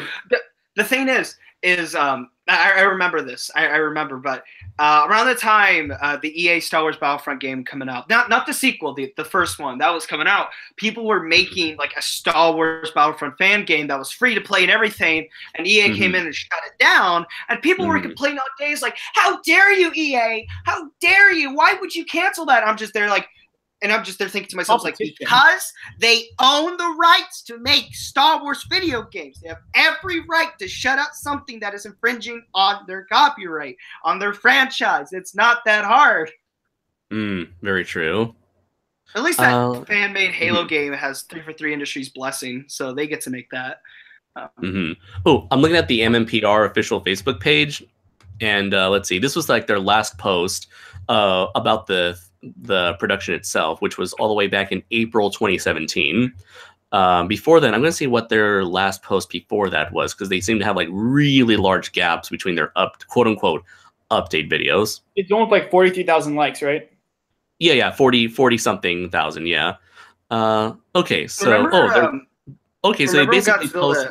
They seem to post like once a year, I think now. May 1st, 2017. Remember when Godzilla Heritage had its like own suits and then they switched to CGI? Oh, that was probably one of the first mistakes. Yeah, they were making suits and they're like, CGI is better. What movie did that? Like, there was a movie that had all these practical effects and they switched to CGI. The Thing. Oh, that's right. Oh, yeah, that is. Oh, an Alien Covenant as well. Oh, hey, Kevin James commenting. Ooh, let's see. Who? Some guy named Kevin James is commenting, and I made a joke about how it's the actor Kevin James from King of Queens. Okay. Oh, that Kevin James. Okay, Paul Blart. Let's see. Oh, so this is what MMPR said on their Facebook page. Hey all. We know we have not had an update in a while, and we are truly sorry. The MMPR team feel like it is time to shed some light on the situation as it is today. The visual effects are still not complete, and we are no longer working with the previous visual effects team. We had signed a new contract with this new team in July 2016 with the agreement for the work to be completed by September 2016. Obviously, this day has come and gone. Despite multiple attempts from our side to communicate with the visual effects team, we have been forced to move forward with proper legal action. In respect to them, we will leave it at that without going into full details. So where does that leave us? Well, when we signed the new contract back in July, we received the files of what was finished up until that point. A good estimate is about 70% is done. So we will now be looking into hiring a new visual effects company to finish what we have left. As soon as we do, we will make another announcement and keep you guys updated. At which point everybody comments and saying stuff along the lines of, this is a scam, this is bullshit, you all betray me, I fed up with this world. Guys, I'm telling you, it's a front for the mob, the mafia. I know they have a stranglehold in the Tokusatsu fan film game. You know what I think Godzilla Heritage should have done? They should have just basically, kind of like how some of those like kaiju films are that like independent. I feel like they just should have made a big love letter to Godzilla films, but like not have Godzilla in it. Like just make a monster that's similar to Godzilla, make him fight monsters that are similar. Kind of like pretty much like what everyone else is doing, on the indie side, be it comics or art or movies. Like for instance, Dark Horse. I mean, when they did their Godzilla stuff, they couldn't get the rights to Mechagodzilla, so they made like their own like Mechagodzilla-esque like. Oh God, I remember that. Like Cybersaurs. I don't know. Like they made their own, just like in the way to like put a Mechagodzilla thing in there. Like that would have been so cool. That would have been so neat. Like, I understand this game was terrible, but Mighty Number 9, they couldn't get the rights to Mega Man, so they just made their own character that was basically Mega Man, but wasn't Mega Man. Yeah. Reminds me of those third-party Transformer figures as well, where they make like a Megatron, but they can't call it Megatron. Altion or whatever. They'll call him like Gladiator Man, Gladiatorus or whatever. Gunman. Let's just do that like a Godzilla. Call Gigan Borodan, and then call Jaguar Robot Man. Mm-hmm. Called Godzilla something G, and then go on Gigantus. From there. Yes. Well, let's get into technically. It's kind of like for G-Fan and G-Fest. That's why they have G-Fantus. Yeah, he's pretty cool. That's a pretty cool design they got there. Like they call it Gino. Yeah, they call it Gino. Just like this little fan name we used it. Look how smart we are, guys. Little tangent, but I actually wish that Dark Horse would have continued that little thing they had going on in the 80s. They had their I don't know if you guys have heard of this. They had their own little Godzilla comic series, but they never ended up finishing it. Oh, okay. Yeah. I remember that Godzilla comic series, Godzilla vs. Charles Barkley. They got the rights to the 1984 Godzilla manga, so they just printed that instead. Oh. Yeah. I really wish they could have done that with the rest of the. Man, I need to get my hands on some of these mangas, man. Like I heard the Godzilla 2000 manga is like lit. Oh yeah. In fact, let me reach out for it right now. Yeah. Stroke that collection we got. Yeah, tell us we all have it. Yep. I'm flipping through the pages right now of my manga. The one where Godzilla shot by like 50-meter tall missiles. America's superior, man. We got pages that go left to right, not right to left. We make sense. Our hands are correct. I mean, there are definitely a few scenes from this manga they could definitely not do in the movie. Like that one scene with the possessed EO. They couldn't do that in the movie. They could in Japan. In Japan, they have no qualms with that. It's like, hey, why is the American cut of Godzilla 2000 1 minute shorter? I wonder. Fucking Devilman Crybaby. The only weird thing with this manga in terms of the art is that the main character looks way too young to be the dude from the movie. Like he still has his daughter, but like they look like brother and sister as opposed to like father and daughter. He was quite the player in high school, they say. Oh. See if I can find a picture of the two of them together. Oh boy. Yeah, I heard everything of the Heisei manga is 100 times better than the movies. Yeah, you want to see Mechagodzilla rip the spines off of Godzilla? That's your comic, my dude. Yeah. Oh yeah, they do go like crazy violence with the mangas. He literally shoots Godzilla's eyes out, and he pulls up Rodan's wing. Like, what would you rather watch? A movie where a giant, like, just metal shell paralyzes a giant, like, thick monster and stands around for 5 minutes till that monster gets back up? Or do you want to watch one where Godzilla gets his eyes ripped apart, his spine, he gets shot up everywhere? Like in Godzilla 2000, you're seeing him get shot on the thighs, and he's like roaring in pain. And then in the main guy, he's like, these huge missiles are like piercing his skin. There's like blood everywhere. Oh yeah. And in Destroy, I think half of Junior just blows off. Oh yeah. A huge chunk of Junior is like wiped, is like blown off. Did you see the? Do you in have the movie? They just poke his neck. Or have you ever read Do I have that the one? what? The one Which from one? the '92 movie where they don't have the kid and everything, and like his. Oh, the Mothra. Yes.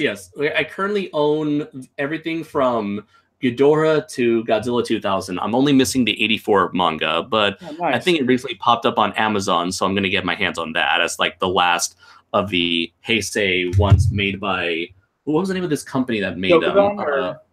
Tento Mushi. That was the publisher for all of these mangas. And do you remember uh-huh. They did a quick rundown of like the differences and like the endings, like they were really ambiguous. Like I think in King Ghidorah, Emmy gets killed by Godzilla. Hey, Titan Goji's in the chat. Titan Goji.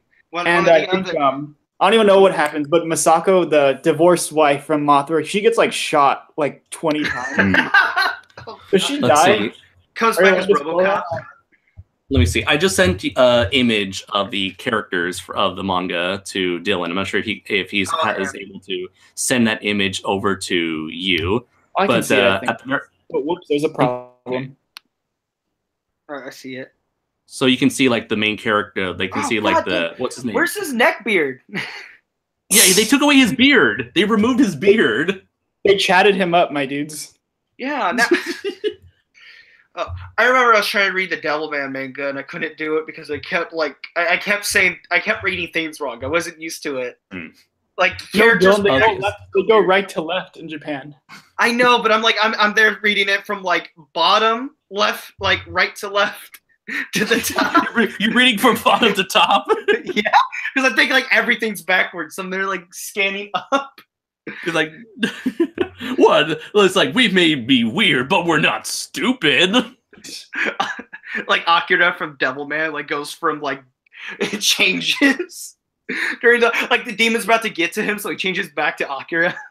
And for whatever reason, like the eyeliner the spiky eyeliner he wears magically disappears. He's like, wait a minute, this is not how the transformation's supposed to go. I wish they would have kept doing Godzilla mangas. That would have been interesting to see how they would have handled the rest of the Millennium movies. Oh, dude, imagine how brutal like Godzilla against Mechagodzilla would be. They would have actually killed the kind of like the original script. Oh, that should have been done because she was pointless in Tokyo SOS.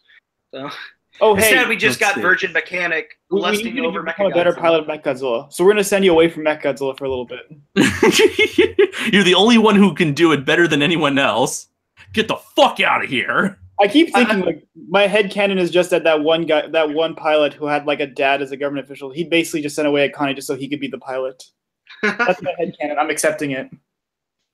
Oh, God. What was the manga question you had? I'm Does not the sure. wife die in the end of Godzilla vs. Mothra? Okay, let me check. I'm not sure what to refer to you as. I'm sorry. Just call him Mifune. Yeah, I blanked out there. The guy. Emphasis on the two O's. Because I kept thinking of your real name, but I know you don't want that to happen. Just keep in the shadows. Guys, what about a Final Wars anime made by Trigger? Oh! You mean Jordan Godzilla? Oh, yes, always. I mean, basically, Kamina would basically be Captain Gordon. He basically controls a giant drill ship, so basically... Super X is the best vehicle in Godzilla movies. I'm just pointing I see Tango in the comments. I mean, basically, yeah, it kind of is. I mean, you have a badass dude with the katana who controls a giant drill ship, and the one fate of humanity is in underground, and they have to uncover it to save the world. Oh, God. I can already imagine that mutant fight that they have. You know, like the guy defends everybody, defends off the mutants. The ending of Final Wars is instead in space, and Godzilla and Kaiser Ghidorah are literally the size of galaxies, and they just fight each other. Yeah, they're like, oh, it's like the One Punch Man fight at the end of One Punch Man season 1. They're just flying everywhere. You know, they're just hitting each other. Yep, she dies. She dies horribly. I mean, she gets shot multiple times by the human villain, and when Godzilla destroys a building, shards of glass stick to her back. Oh my god! Hey, no more alimony. Oh my god! I have no. You know, it's impossible to tell what hair color they're supposed to be unless it's inked black. She's like blonde, I think. Yeah, she looks blonde. Fuck, man. I'm gonna see if I can take a picture with this. Fucking Christ. Manga is based man. Jesus. I haven't taken the time to properly read all of this outside the Biollante manga. But yeah, you're right. You were totally right about this. This is fucking brutal, man. Like, is the manga less kiddie than the movie? Oh yeah, there's no daughter, and the mom gets basically killed in the worst way that bitch dies. Like in the movie, the only like really actual character that dies is like Mothra, you know. But only Patrick dies, basically. Like all the characters are good and all, but in the manga, they're like, remember that really nice mom character that was completely innocent and harmless in the movie? We're just gonna rip her to fucking shreds. Oh god. It's like those one movies where there's a really likable character and you're digging them, and then they just kill. It's like Stranger Things season 2 with Bob. Him, like, oh, I love him, and then he just gets killed. He just gets stabbed and eaten apart. I'm sorry for anyone in the chat who never watched Stranger Things. Don't just spoil basically the season for you. Well, it's a mainstream show. That second season wasn't really that great, in my opinion. I still need to see the second season. It's all right. First season was great and all, but second season was like, yeah. Hey, everyone, Dumbledore died in Harry Potter or whatever. Han Solo dies in Star Wars: The Force Awakens. Oh my god. Godzilla dies in Godzilla vs. Destroyer. Oh my god. I love how they literally put that on the tagline ending for that movie. It's like, hey, do you want to spoil? Oh, Godzilla dies. It's on the tagline. That's literally the tagline of the movie. Well, that's at the end of the trailer. Alright, taking a picture right now. I think I'll stab you. Send it to Dylan. Andres, your mic is your mic. You sound like Soundwave right now. Okay. Am I still glitching out right now? Yeah. A little bit. Okay. Let's see what happens if I unplug the microphone and then plug it back in. There are two Godzillas in Play on the Monsters. Yes, there are two. Snap fingers. Snap. Snap. Snap. That's a spoil for the movie. There's two Godzillas. And Shin Godzilla. What again? How do I sound now? Oh, you sound good. What? Pop. What a question. I'm looking at the chat right now. What would you think of a sex scene of human characters in a Godzilla movie? Godzilla movies are they're for the whole family to enjoy. They're family-friendly movies where divorced wives get the shit shot out of them by evil bad guys. Right. Termac Godzilla's for the family. I tell you that. Termac Godzilla's for the whole family. A family picture. I could imagine a rated R Godzilla movie, but it'll be kind of like rated R, like where there's like not a whole lot of curse words and there's like blood and stuff everything, but nothing's really too excessive. It just kind of like they needed that rated R thing just to make the world a little bit more grittier. But they don't like force it down your fucking throat, because if they did that, I'll probably hate the movie. Like I saw a dude's penis. And Godzilla's like edgelord material, you know, he's going around. Well, I mean, nowadays, people don't care about violence nearly as much as like sexual content or like words. Because I remember when I watched Final Wars for the first time, I was like, Jesus Christ, there's so much blood in this movie. Well, the thing is, Ishiro Honda wouldn't really necessarily want that unless he's evil Ishiro Honda. Then he would. By the way, evil Ishiro Honda is probably the best meme me and multiple other friends have ever made. It's basically an anti-Semitic version of Ishiro Honda. He This is shot. a family It's gonna- friendly chat, Dylan. Is this gonna be a reoccurring thing you need to bring up every time? I need to. We just added new lore to evil Ishiro Honda. He shot. I had Martin nothing to do Luther with King this. Jr. He shot Martin Luther King Jr. He's the one who God fucking assassinated damn him. it! He was in the Vietnam War. The Americans brought Ishiro Honda to the Vietnam War, but they went no association with Stop it! Stop! It's time to stop. No more. Where are your Who the parents? fuck- Where the fuck are your parents? I'm calling Who are Charlie. your parents? It's time to stop. The book about Ishiro Honda that just got released is a total lie. It's fiction. It is. They don't know the true story of Ishiro Honda. Oh.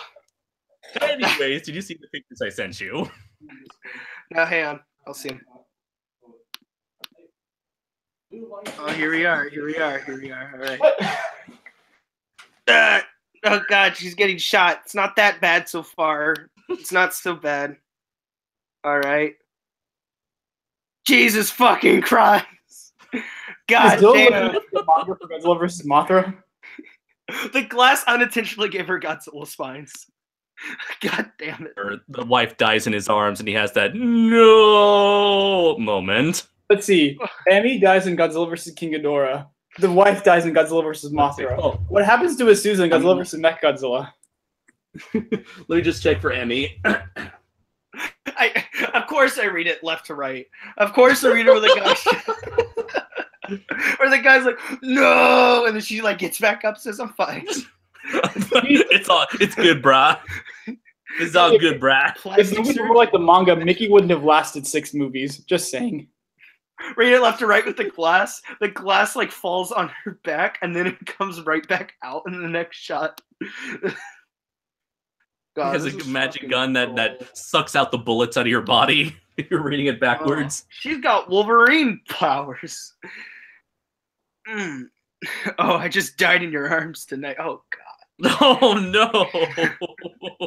I just died in your arms tonight. Must have been something you said. You know what I want in a Godzilla fight? I want a Kiss from a Rose from Seal playing while Godzilla's fighting off a monster. Let's get that. Let's get that canon. Let's get that. New Godzilla's theme is Kiss from a Rose from Is this Seal. going to be the Godzilla vs. Biollante remake? Kiss from a Rose. Baby, I could just get a kiss from a rose on a... Do people even know what movie that's from, or what movie that's closely The associated Batman with? Forever. Batman Yeah. Forever. I'm surprised more people. It used to be a great time in the moon on the sand. Or get some Tenacious D in there. You know, get some Tenacious D in a Godzilla movie. Or why don't we just get Limp Bizkit and make it really 90s? Oh. Man, we got some good stuff. I will say this, though. I would love to see this on War Pigs from Black Sabbath and a Godzilla. That would be fun to play. Like they're having to stare down. It's like, ba-bum, boom, boom. What would be cool is if they adapted the Godzilla mangas for like anime, like one-shots. Oh, should we talk about bagging? Because the chat's talking about bagging. Let's talk about bagging for a moment. We already talked about it. I'd love the chance to see the death of Masako, whatever her last name is, in full 2D glory. Okay, so Miki, wait.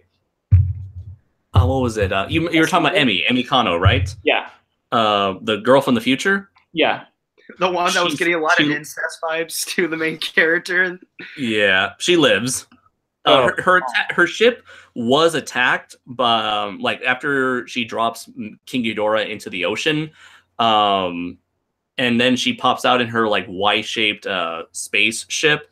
The Godzilla starts blasting out beams of radiation at her, and the ship does get burned really badly. And so she's avoiding all these beam attacks from Godzilla from the water as he's sinking into the ocean. But eventually he sinks and he stops firing his atomic breath.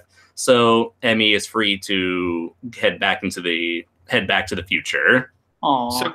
So Godzilla's basically trying to pull off Godzilla from Tear Back Godzilla, where like the black hole aliens are trying to get out. Yes, yeah. He's like, fuck you. He's like, I'm taking you down with me. Oh, that movie has a lot of problems for me, but I love it. I love Godzilla versus King Ghidorah. I think the part that really like struck a nerve with me was like when Emmy is like putting the Dorats out, you know, it's like, there you go get mutated, go fuck up Japan, and then she comes back, it's like, what have I done? Jesus Yeah, Christ, that was weird. It's like, what the fuck were you? Maybe it's one of those things where it's like she knew what she was doing, but it wasn't until she actually saw the results that it really hit her. It's kind of like, I guess it's one of those things where it's like it doesn't really hit you until the moment of impact. I love how no one asks her, like no one asks her, what did you think was gonna happen? I don't know. Oh, remember the part where like two main characters, Emmy and the other guy, the handsome cheekbone guy. They're there in the mothership, and they got like their gun pointed at everybody. And then is his name Kurosawa? What is his name? Kurosawa. Oh, Kurosawa. He straight up. He has his gun pointed at two androids that is shown to have the capability of killing androids in the ship. And he just hits them with it. He runs after them with the gun and hits them with it. What the hell? And then Emmy does the same thing. Emmy just attacks the guy, punches him without even shooting him. The hell? I'm looking at the manga artwork right now, and Jesus Christ, I forgot how violent this was. She gets literally shot in each of her breasts and in her leg. What the fuck? Oh, God. I will say this, though, about Emmy. Like, I bet she was probably thinking that, like, they were going to use King Ghidorah as, like, a way to, threaten Japan, like, use as a force against them, not actually use against them, just kind of like, hey, if you don't stop doing that, we're going to hurt you with this monster we made kind of situation. And then she came back, she's like, oh, you guys lied to me. You guys were actually going to use the monster the whole time. Oh, my God. You know, I do want to say, like, the biggest difference I noticed with these mangas is that the story moves a lot faster. It's like Ghidorah shows up, like, not even halfway, probably a third into the manga, Ghidorah already shows up. Well, in reality, like, one of the first things you see in Godzilla vs. King Ghidorah is Ghidorah's dead corpse. No. I mean, like present-day Ghidorah, like, you know, mutated, shows up to fuck things up. That, you know, I'm not talking about like bottom of the sea Ghidorah. I'm talking about Ghidorah like in the manga shows up.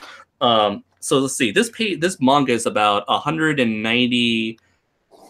Let's see, we're about 190 pages long. Oh, so there's a thick boy.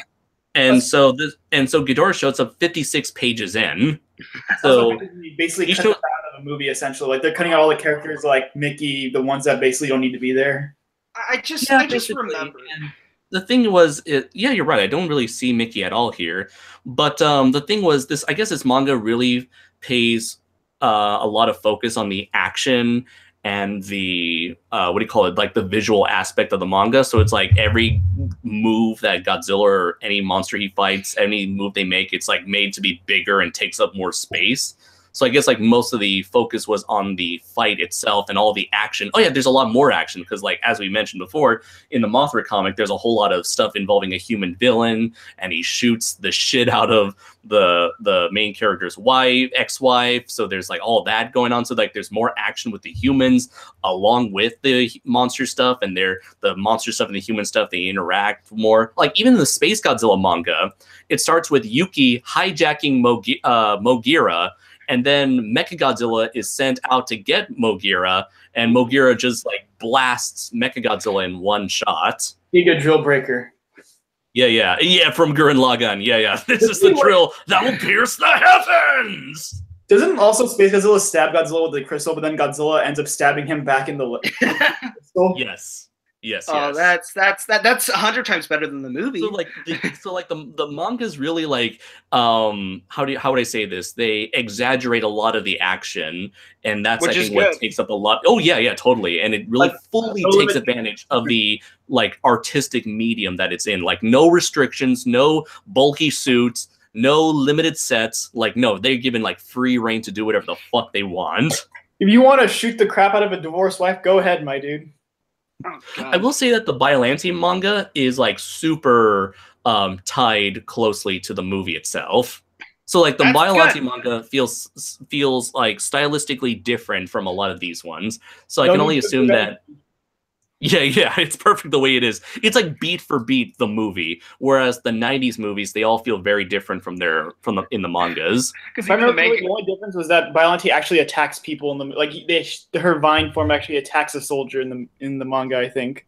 There is that deleted scene. Yeah, there's that deleted scene in Biollante where she does attack them, but I guess they took it out because they're like, that's not Biollante. Like Biollante is kind of like passive aggressive towards people, but she doesn't kill them, you know. She doesn't do that. To answer Titan Goji, Destroyer looks very different in the manga. He's got like I noticed like as the '90s mangas went along, a lot of the monster designs started having similar characteristics where they have long, skinny necks, big giant shoulders. Kind of, yeah, a bit. Everyone's got skinny necks and giant thunder thighs, so like they kind of look like a triangle silhouette. Oh, you're gonna love this. In the manga, not only does Godzilla kill Destroyer, but he forces Destroyer to stand next to him as he melts down. Oh, just like the deleted scene. Yes. Oh, yeah. Better ending than what we had before. I think what killed the ending for me is just like when they start talking about like radiation when Godzilla's dying, like all that radiation. Oh, that like they had a fist like the message of the original when Godzilla's dying. I'm like, God damn it! And he was already good, and you fucked it up. Oh, you guys want to talk about the different the Ghidorah's roar in the Heisei film and how it's basically Rodan's roar? Yeah, Rodan's roar at a higher pitch, I think. Oh my god! The thing is, like, I never really noticed that when I was like a kid. I just thought it was like a cool roar until someone pointed it out, and I can't watch the movie without hearing Rodan's roar. The thing is, with Space Godzilla, like he has like a remixed Gigan roar, but you could barely tell it's Gigan. You can just kind of tell how like the roar is from beginning to end that has a similar layout, but it sounds like almost nothing alike. It's like its own thing while like having like the same structure that Gigan's roar had. But then you get to like fucking Batra and King Ghidorah, and they're over there like doing the other monsters' roars, and you're like, what the hell, man? It's funny. Rodan's roar gets reused for King Ghidorah and Batra, and then his themes ends up being something taken from Varan's theme. And that like astounds me because I'm like, you weren't able to just bring back Ghidorah's roar, just make a brand new roar for him. No, you had to reuse another roar. Yet for Mechagodzilla has this brand new roar, not related to its original one. Let's see. I just sent the Mechagodzilla manga.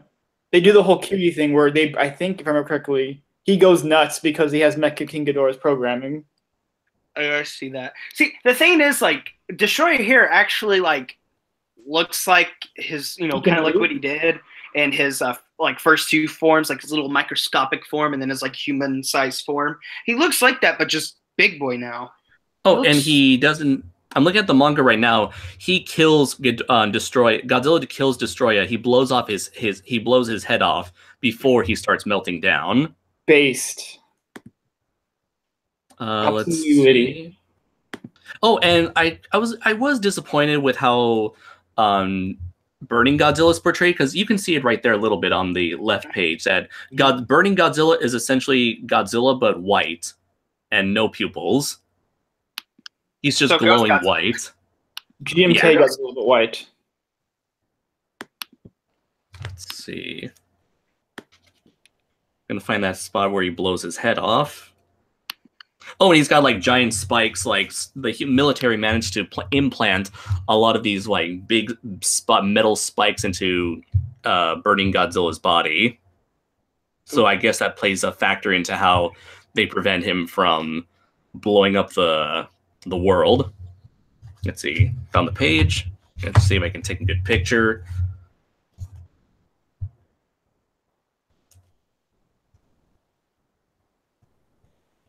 Oh, that's interesting.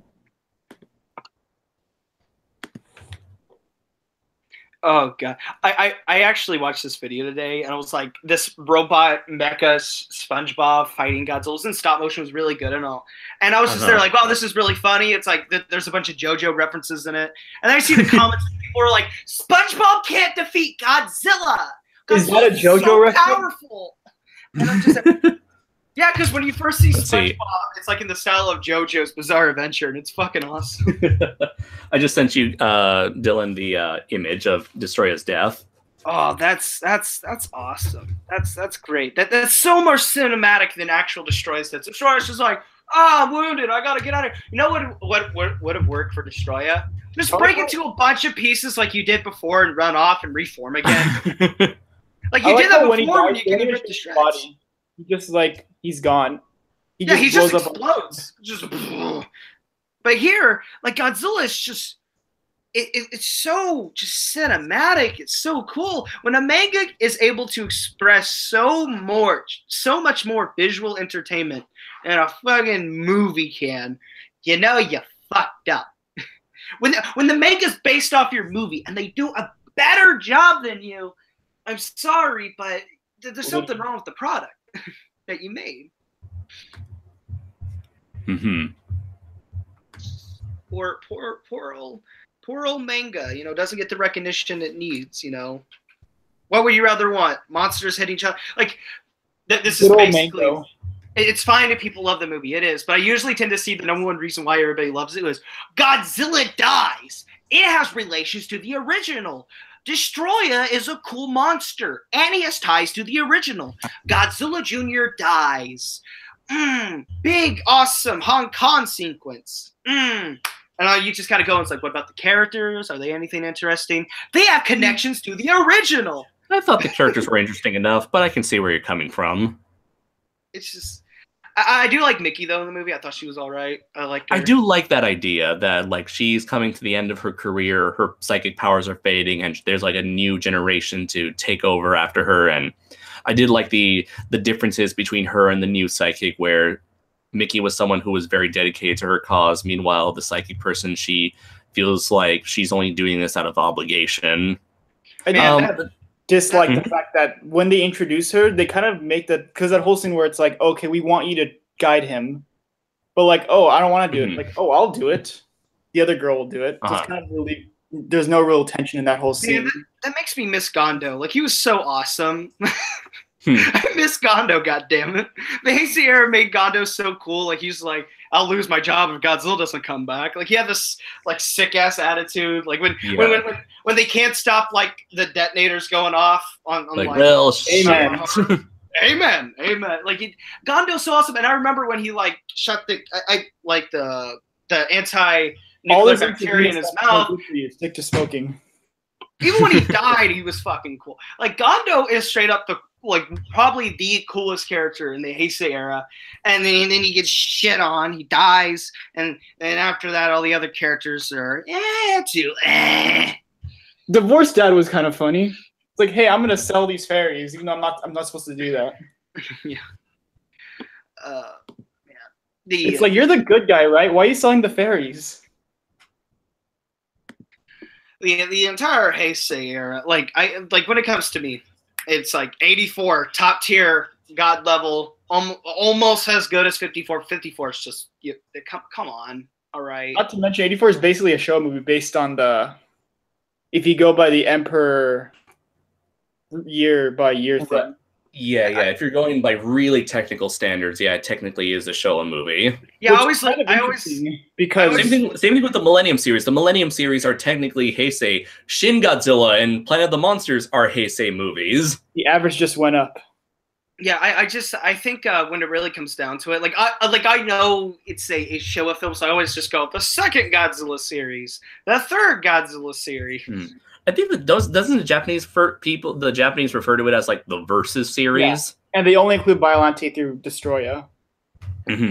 But 84, like my favorite part of 84, I love the movie world, but my favorite part is like the switch of like the conflict between Godzilla and Super X. First, it's like Super X putting Godzilla in a corner and just like exposing a weakness over and over again until they knock him out. And next thing you know, it's vice versa, and Godzilla's straight up like waiting for trying to corner the Super X and like waiting for the battery to go down so he can destroy it once and for all. I also love in the movie how detailed the sets were. After like Nakano had his budget slashed for the entire 70s, they basically gave him as much as he wanted. They basically gave him a blank check to do what he wanted, and it worked. Oh, it was so great. It was so phenomenal. I love the set design. That's something we got to do when we get to our commentary of the podcast, me and Mifune Tango. I would love we got to talk about the sets. We got to do that. And the thing is, Biollante, while it is a downgrade, of course, from 84, because you can't really top sets like that, the sets are still pretty solid in that film, especially the lakes and grass and everything. Like that movie still has pretty good sets. King Ghidorah is a bit of a step down, but King Ghidorah still has some good solid sets. Like Tokyo looks pretty nice. And then Mothra goes downhill even more. And then Mechagodzilla's even more. And Space Godzilla, I will say, like, the crystal battle at the end was pretty impressive, but it felt like a TV show. And then Destroya, oh my God, Destroya. I would love to just go in the 80s, just walk through that set and just see what they did. And, like, that just, the whole thing, like, they just one-to-one recreated 80s Shinjuku. Just phenomenal. Shinjuku, yeah. Yurakacho, one of those districts. They basically made all of Tokyo, if I remember correctly. Mm. And what's really cool about that was, what was I saying? They wanted to actually make a 1-to-1 scale Godzilla, 80 meters tall, but Toho said, no, you can't do that. They're like, what? No. It's like, Nakano, no, stop. Oh. This has been. It's like, what are you fucking high? Maybe. And what's cool is that what they did with that movie, kind of what they did with Biollante, is that he was the only veteran of that whole show era. Him and Tanaka were like the only ones who used to work in Godzilla movies. So it's like they had to hire a whole new crew, get one of the suit actors who played Gigan and Hedora, and basically they had to learn from scratch, and it paid off really well. They got the right guys. They did. The right stuff. Like, just... It's like what you said, Dylan, about making that Godzilla movie where it's like a documentary, almost like the making of a Godzilla movie from the perspective of the production. Dude, okay, we had an idea, like an Instagram DM chat, but it's basically like a biopic on the original Godzilla. Like that would be so much fun to see being made. I would love that. Or like Akira Takarada comes on set, it's like, "Hi guys, I'm the main character of the movie." And they say, "Like, shut up, dude. Godzilla is like that." Like that would have been great to see. It would have been great to see a guy like Haruo Nakajima fall in their first Godzilla suit, saying, "I can't move in this damn thing." That would actually be a really cool concept, where it's like a Godzilla movie made by Toho, but like the movie itself is the making of a movie, and the monster action is the monster action. And you have like all the political stuff in the background of the movie, you know, like the world around the making of the movie and how they were able to do it. That's kind of the direction my friend Chris Martinez went in with his comic book Night of the Fire Beast, where maybe you guys, I'm not sure if either of you have seen my reviews for either of Chris's Fire Beast comics. Okay, have you, Mifune? No, I haven't, not yet. Okay. Well, basically the premise behind Night of the Fire Beast is that you're watching a movie and there's like actually this like meta fictional universe around the movie. So it's like when you read the comic, at the beginning of each comic is like a background on this fictional movie called Fire Beast Dorugan. And so it talks about how like the first movie had a lot of production issues. It was made on a low budget. It was made as a cash-in on all the dinosaur movies going on at the time.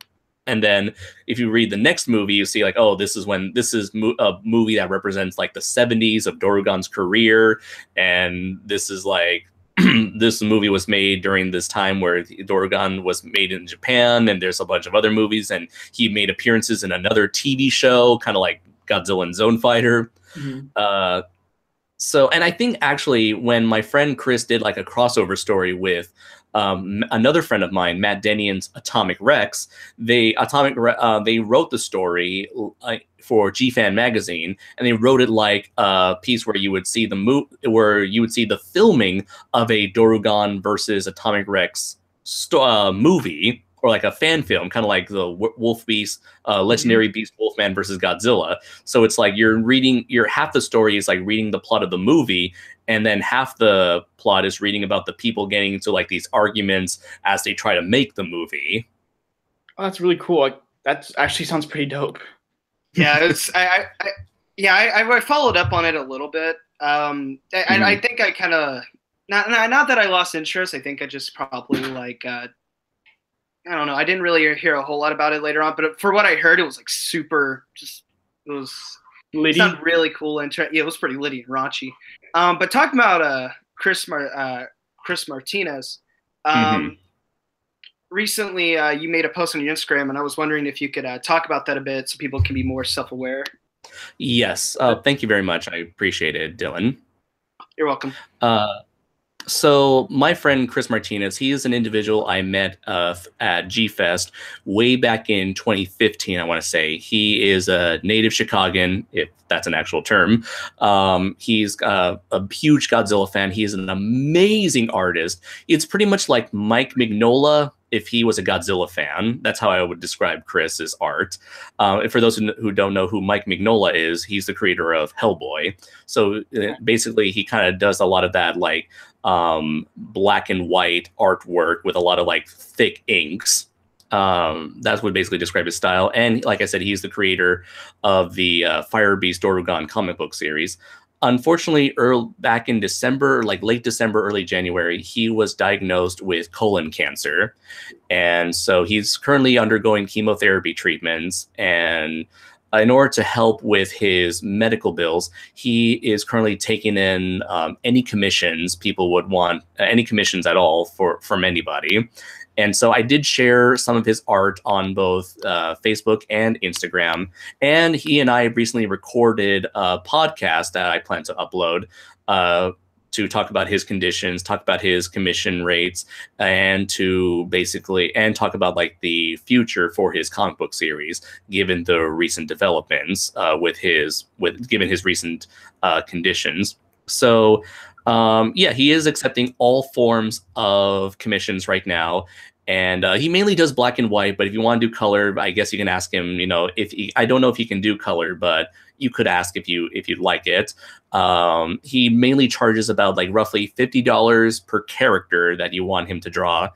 And yeah, anything that you can do to support him will, I'm sure, will help him tremendously. Currently, he's doing a commission right now featuring my robot, Draco Azul, and my friend Matt Denion's robot, Steel Samurai. Steel Samurai being the Jaeger-esque robot from his most popular novel, Atomic Rex. And currently, we are in the process of creating a new project. You may have heard me talk about this project if you see my video analysis for what was it? Oh, actually, not my analysis, my commentaries that I've recently made for Superman, the Arctic Beast, or the Arctic Giant, and Bambi Meets Godzilla, where Matt Denion, Chris, and I are doing a charity project called Kaiju versus Cancer, where we're getting together a whole lot of authors, artists, and even some YouTubers, each of us with our own pre-established characters. And we're planning on getting together to collaborate and make a whole bunch of crossover art with all of our characters and eventually sell them as posters or t-shirts, maybe even more things down the line. And all the proceeds will go to St. Jude Children's Hospital, which is a hospital like one of the number one, maybe perhaps the number one cancer research facility, and does research for cancer and helps mostly like children with cancer. And so Matt actually started all of this as a way of like in honor of what Chris is going through. So we're kind of doing this whole project in Chris's honor, and of course Chris himself is going to play a huge part as well, already doing Draco Azul team up with Steel Samurai, and he recently completed a piece for his own monster, Triceras, who's kind of like the Anguirus of the Dorugan comics, fighting one of Matt's monsters from his first novel, Chimera. So we are still rounding up the last few members for our project, and hopefully once we hear back from St. Jude Children's Hospital, Matt contacted them to see if we can get an official endorsement from them, so that way all the money from the art that we sell will automatically go to them.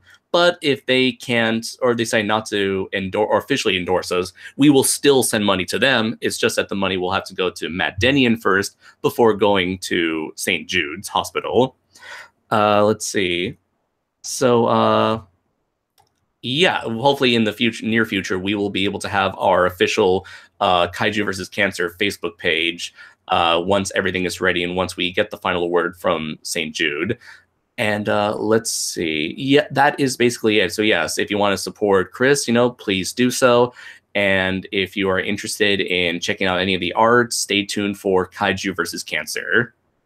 All right. So in the chat, I posted a link to the Instagram, to Kaiju Noir's Instagram post about it. So if you want to get any information there, you can. I also post in the description below of that post for anyone to know about it. Oh, let me look for Chris's email address, because if you want to find Chris Martinez, perhaps the best way is to get him, contact him via email, and his email address is all lowercase gappa23@gmail.com. So GAPPA23@gmail.com.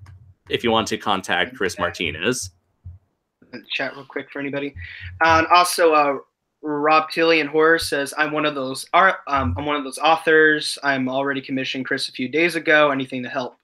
Awesome. Thank you very much, Rob Tilly in Horror. Let's see. Are you one of the authors in Kaiju vs. Cancer? If so, which person are you? Or at least, like, what was the book that you, what was the thing that you made? I guess we'll have to wait for that. Yeah, there's usually like a 20-second, 30-second delay, so we're just gonna be like staring at a screen. Mm-hmm. Yeah, I'll put your mm-hmm. Instagram post and his email address in the description below for anybody that's watching this after. So we'll get that. Let me see if I. Oh, thank you very much. I highly appreciate that. I'm gonna see if I can find Chris's original post where he started advertising his commissions. Let's see. Oh, let me look for his website actually, so you can share that right now. If you want to know, what you're in for when it comes to Chris's art, he has a website. Actually, let me go to the gallery specifically. Copy, and I'm going to post this on Google Hangouts since I don't think I can post on the chat. So there you go. Here, let me see. There it is. All right, I'll just copy this link right here. Ooh, yeah, there's a huge collection of it. He's done things for like Gigan, King Ghidorah, Godzilla 2014, Gamera. He's also done some commission art as well, so I'm going to put that down below for anybody who wants to check him out. Check out his website. I'll also put that in the description. So I'll put down the website for any information about what's going on with Chris Martinez, and also his Gmail as well. So if anybody wants to get in touch with him and commission some art or help him out with this cause right now, definitely do that. And I think that's pretty much... we wrap it up here. So this live stream's been going on for a solid 4 hours now. I'm trying to click on it. I'm wondering if it's going anywhere. The link in the chat. Oh, link in the chat. Oh, let's see. I'm clicking on it. It's redirecting. It's working for me. Yeah, it's working for me too. Must be just me. My computer must be terrible. Maybe let me try sending you a different link for you, Mifune. And when you get this link, just go to the top of the website and go to gallery. Oh, there we go. Oh, there we go. That's better. Thank you. You're welcome. So yeah, we end the episode here. Oh, Rob Tillian, I'm Robert. I was going to write another story with the Kaiju Gore God. Oh, okay. All right, cool. So yeah, it's been a really fun time with YouTube guys. We really raunch, litty time, comedy for the whole family, not for out of touch critics. Unmasculine out of touch critics. We piss on them. We're pissing our pants while pissing on them. So overall, this has been a great time. This was a lot more touchy-feely kind of one. We had a great time. We talked about the craziness behind some projects of Godzilla stuff, kaiju-related stuff, like Colossal Kaiju Combat, Godzilla 0 Hour, Godzilla Heritage, all that. We also talked about the love-hate relationship with the Heisei era and the mangas behind it. We talked about Godzilla art. I spent an hour basically gloating about my own success. But I did that. I will admit. But overall, it's been a great time. It's been an amazing time. I'm so glad I could finally talk to Kaiju Noir again.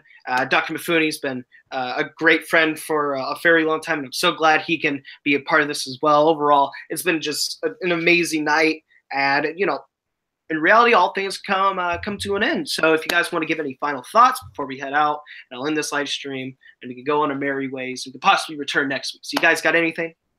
Yeah, I guess. Is it okay if I can pimp out some of my stuff, recent projects? Okay, thanks. Go ahead.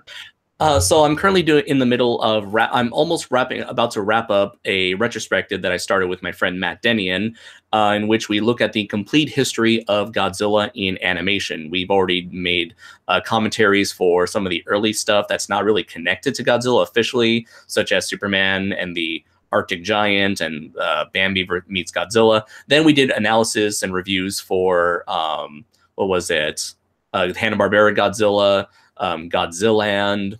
The 1998 animated series, follow up to the 1998 film Godzilla the series, and we recently uploaded our analysis for Shin-Chan versus Godzilla. So we're gonna wrap things up with our full spoiler analysis for Godzilla: Planet of the Monsters. After that, you can look forward to another that podcast I just mentioned, where Chris Martinez and I are going to be talking about the future of the Gorgon series. Your mic just went bloop. You might want to unplug it. Okay. All right. Real Keiko and Patterson, how you doing? Big fan.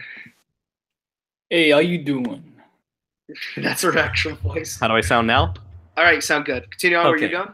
Let's see. So you can look forward to that podcast where Chris and I just shoot the shit and talk about the future of his comic book series, what he plans to do with it. He plans to actually re-release his 2 Fire Beast comics as a 2-pack, like a double issue 2-pack with a bunch of extra stories thrown in there as well. So you can look forward to hearing all the details about that.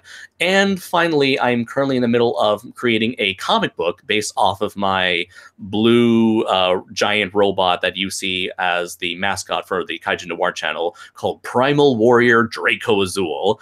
So far, you can check out the Primal Warrior Draco Azul Facebook page to get all the latest updates and doing nice little shout outs, such like Fan Art Fridays, Throwback Thursdays, that sort of stuff, as well as like sneak peeks as to the characters and monsters and mechs within the series itself. Let's see, we're currently hoping for like a third quarter release in 2018. And in the meantime, we have some announcements to check out for the comic book itself, or like other projects that you may see Draco Azul in, such as what I recently hinted at with Daikaiju Daikasen and the current charity project we have going on with Kaiju versus Cancer. You can see Draco Azul in both of them. And if you want to see more, check out some more of the artwork behind the comic, you can check out the Facebook page, like I said, or you can check out D-Man 1954's channel, where I gave him an exclusive reveal for showcasing the plot synopsis to the comic, as well as a lot of the art featured for the comic, like full colored art for the comic. So you can check all that out there. All right. Pretty good. Definitely check out his YouTube channel. I've been really heavily following the Godzilla and animation, all that. That's been really fun. Can't wait for the Monster Planet review. Are you guys going to continue that on with the Planet of the Monster sequel? Like just kind of return to the series, do that? Yeah. We'll definitely be doing that. I'll probably do the same thing where I'll make like a first impressions video when I see it in Japan, and then another spoiler analysis with Matt when it eventually comes to Netflix. All right, pretty good. And Mifune, you got anything else to add? I mean, I'll try to make more stuff. Like I told you before, I wanted to make something for December, but I missed that deadline because I had other things to work on between like exams and working on a suit and everything. But wait for more things to come, I guess. And me and Mifune, we run a meme page together called Kaiju Shitposting. It's been thriving pretty good. Probably the most popular Godzilla meme page out there, even though we make the shittiest memes out of all of them. But we still got that. Soon going to hit 2,000 followers, and in the near future, it's going to hit that. So definitely check that out. Follow that. We post some pretty good fucking Kaiju memes down there. Definitely the Lydia's the notchy little Godzilla meme page made for the fans, not made for out of touch critics. Yep. Kaiju Noir also has his own Instagram called Kaiju Noir. Check him out. Mifune has his. It's Dr. as Dr._Mifune. Check that out. And of course, there's me. There's Dillofellow. Check me out down in Instagram below. YouTube channels will also be down in the description below once this video is uploaded. And overall, this has been a great time. Do expect a video possibly coming out Monday or Tuesday for me about my history with Godzilla. But overall, yeah, this has been fun. We're going to have to end it here. So overall, bye, everybody. Great time. And see ya next week. Good night, Take care, everyone. everybody. Always be a douchebag. Gotta have that in. Gotta put it in. Do what you do for the fans.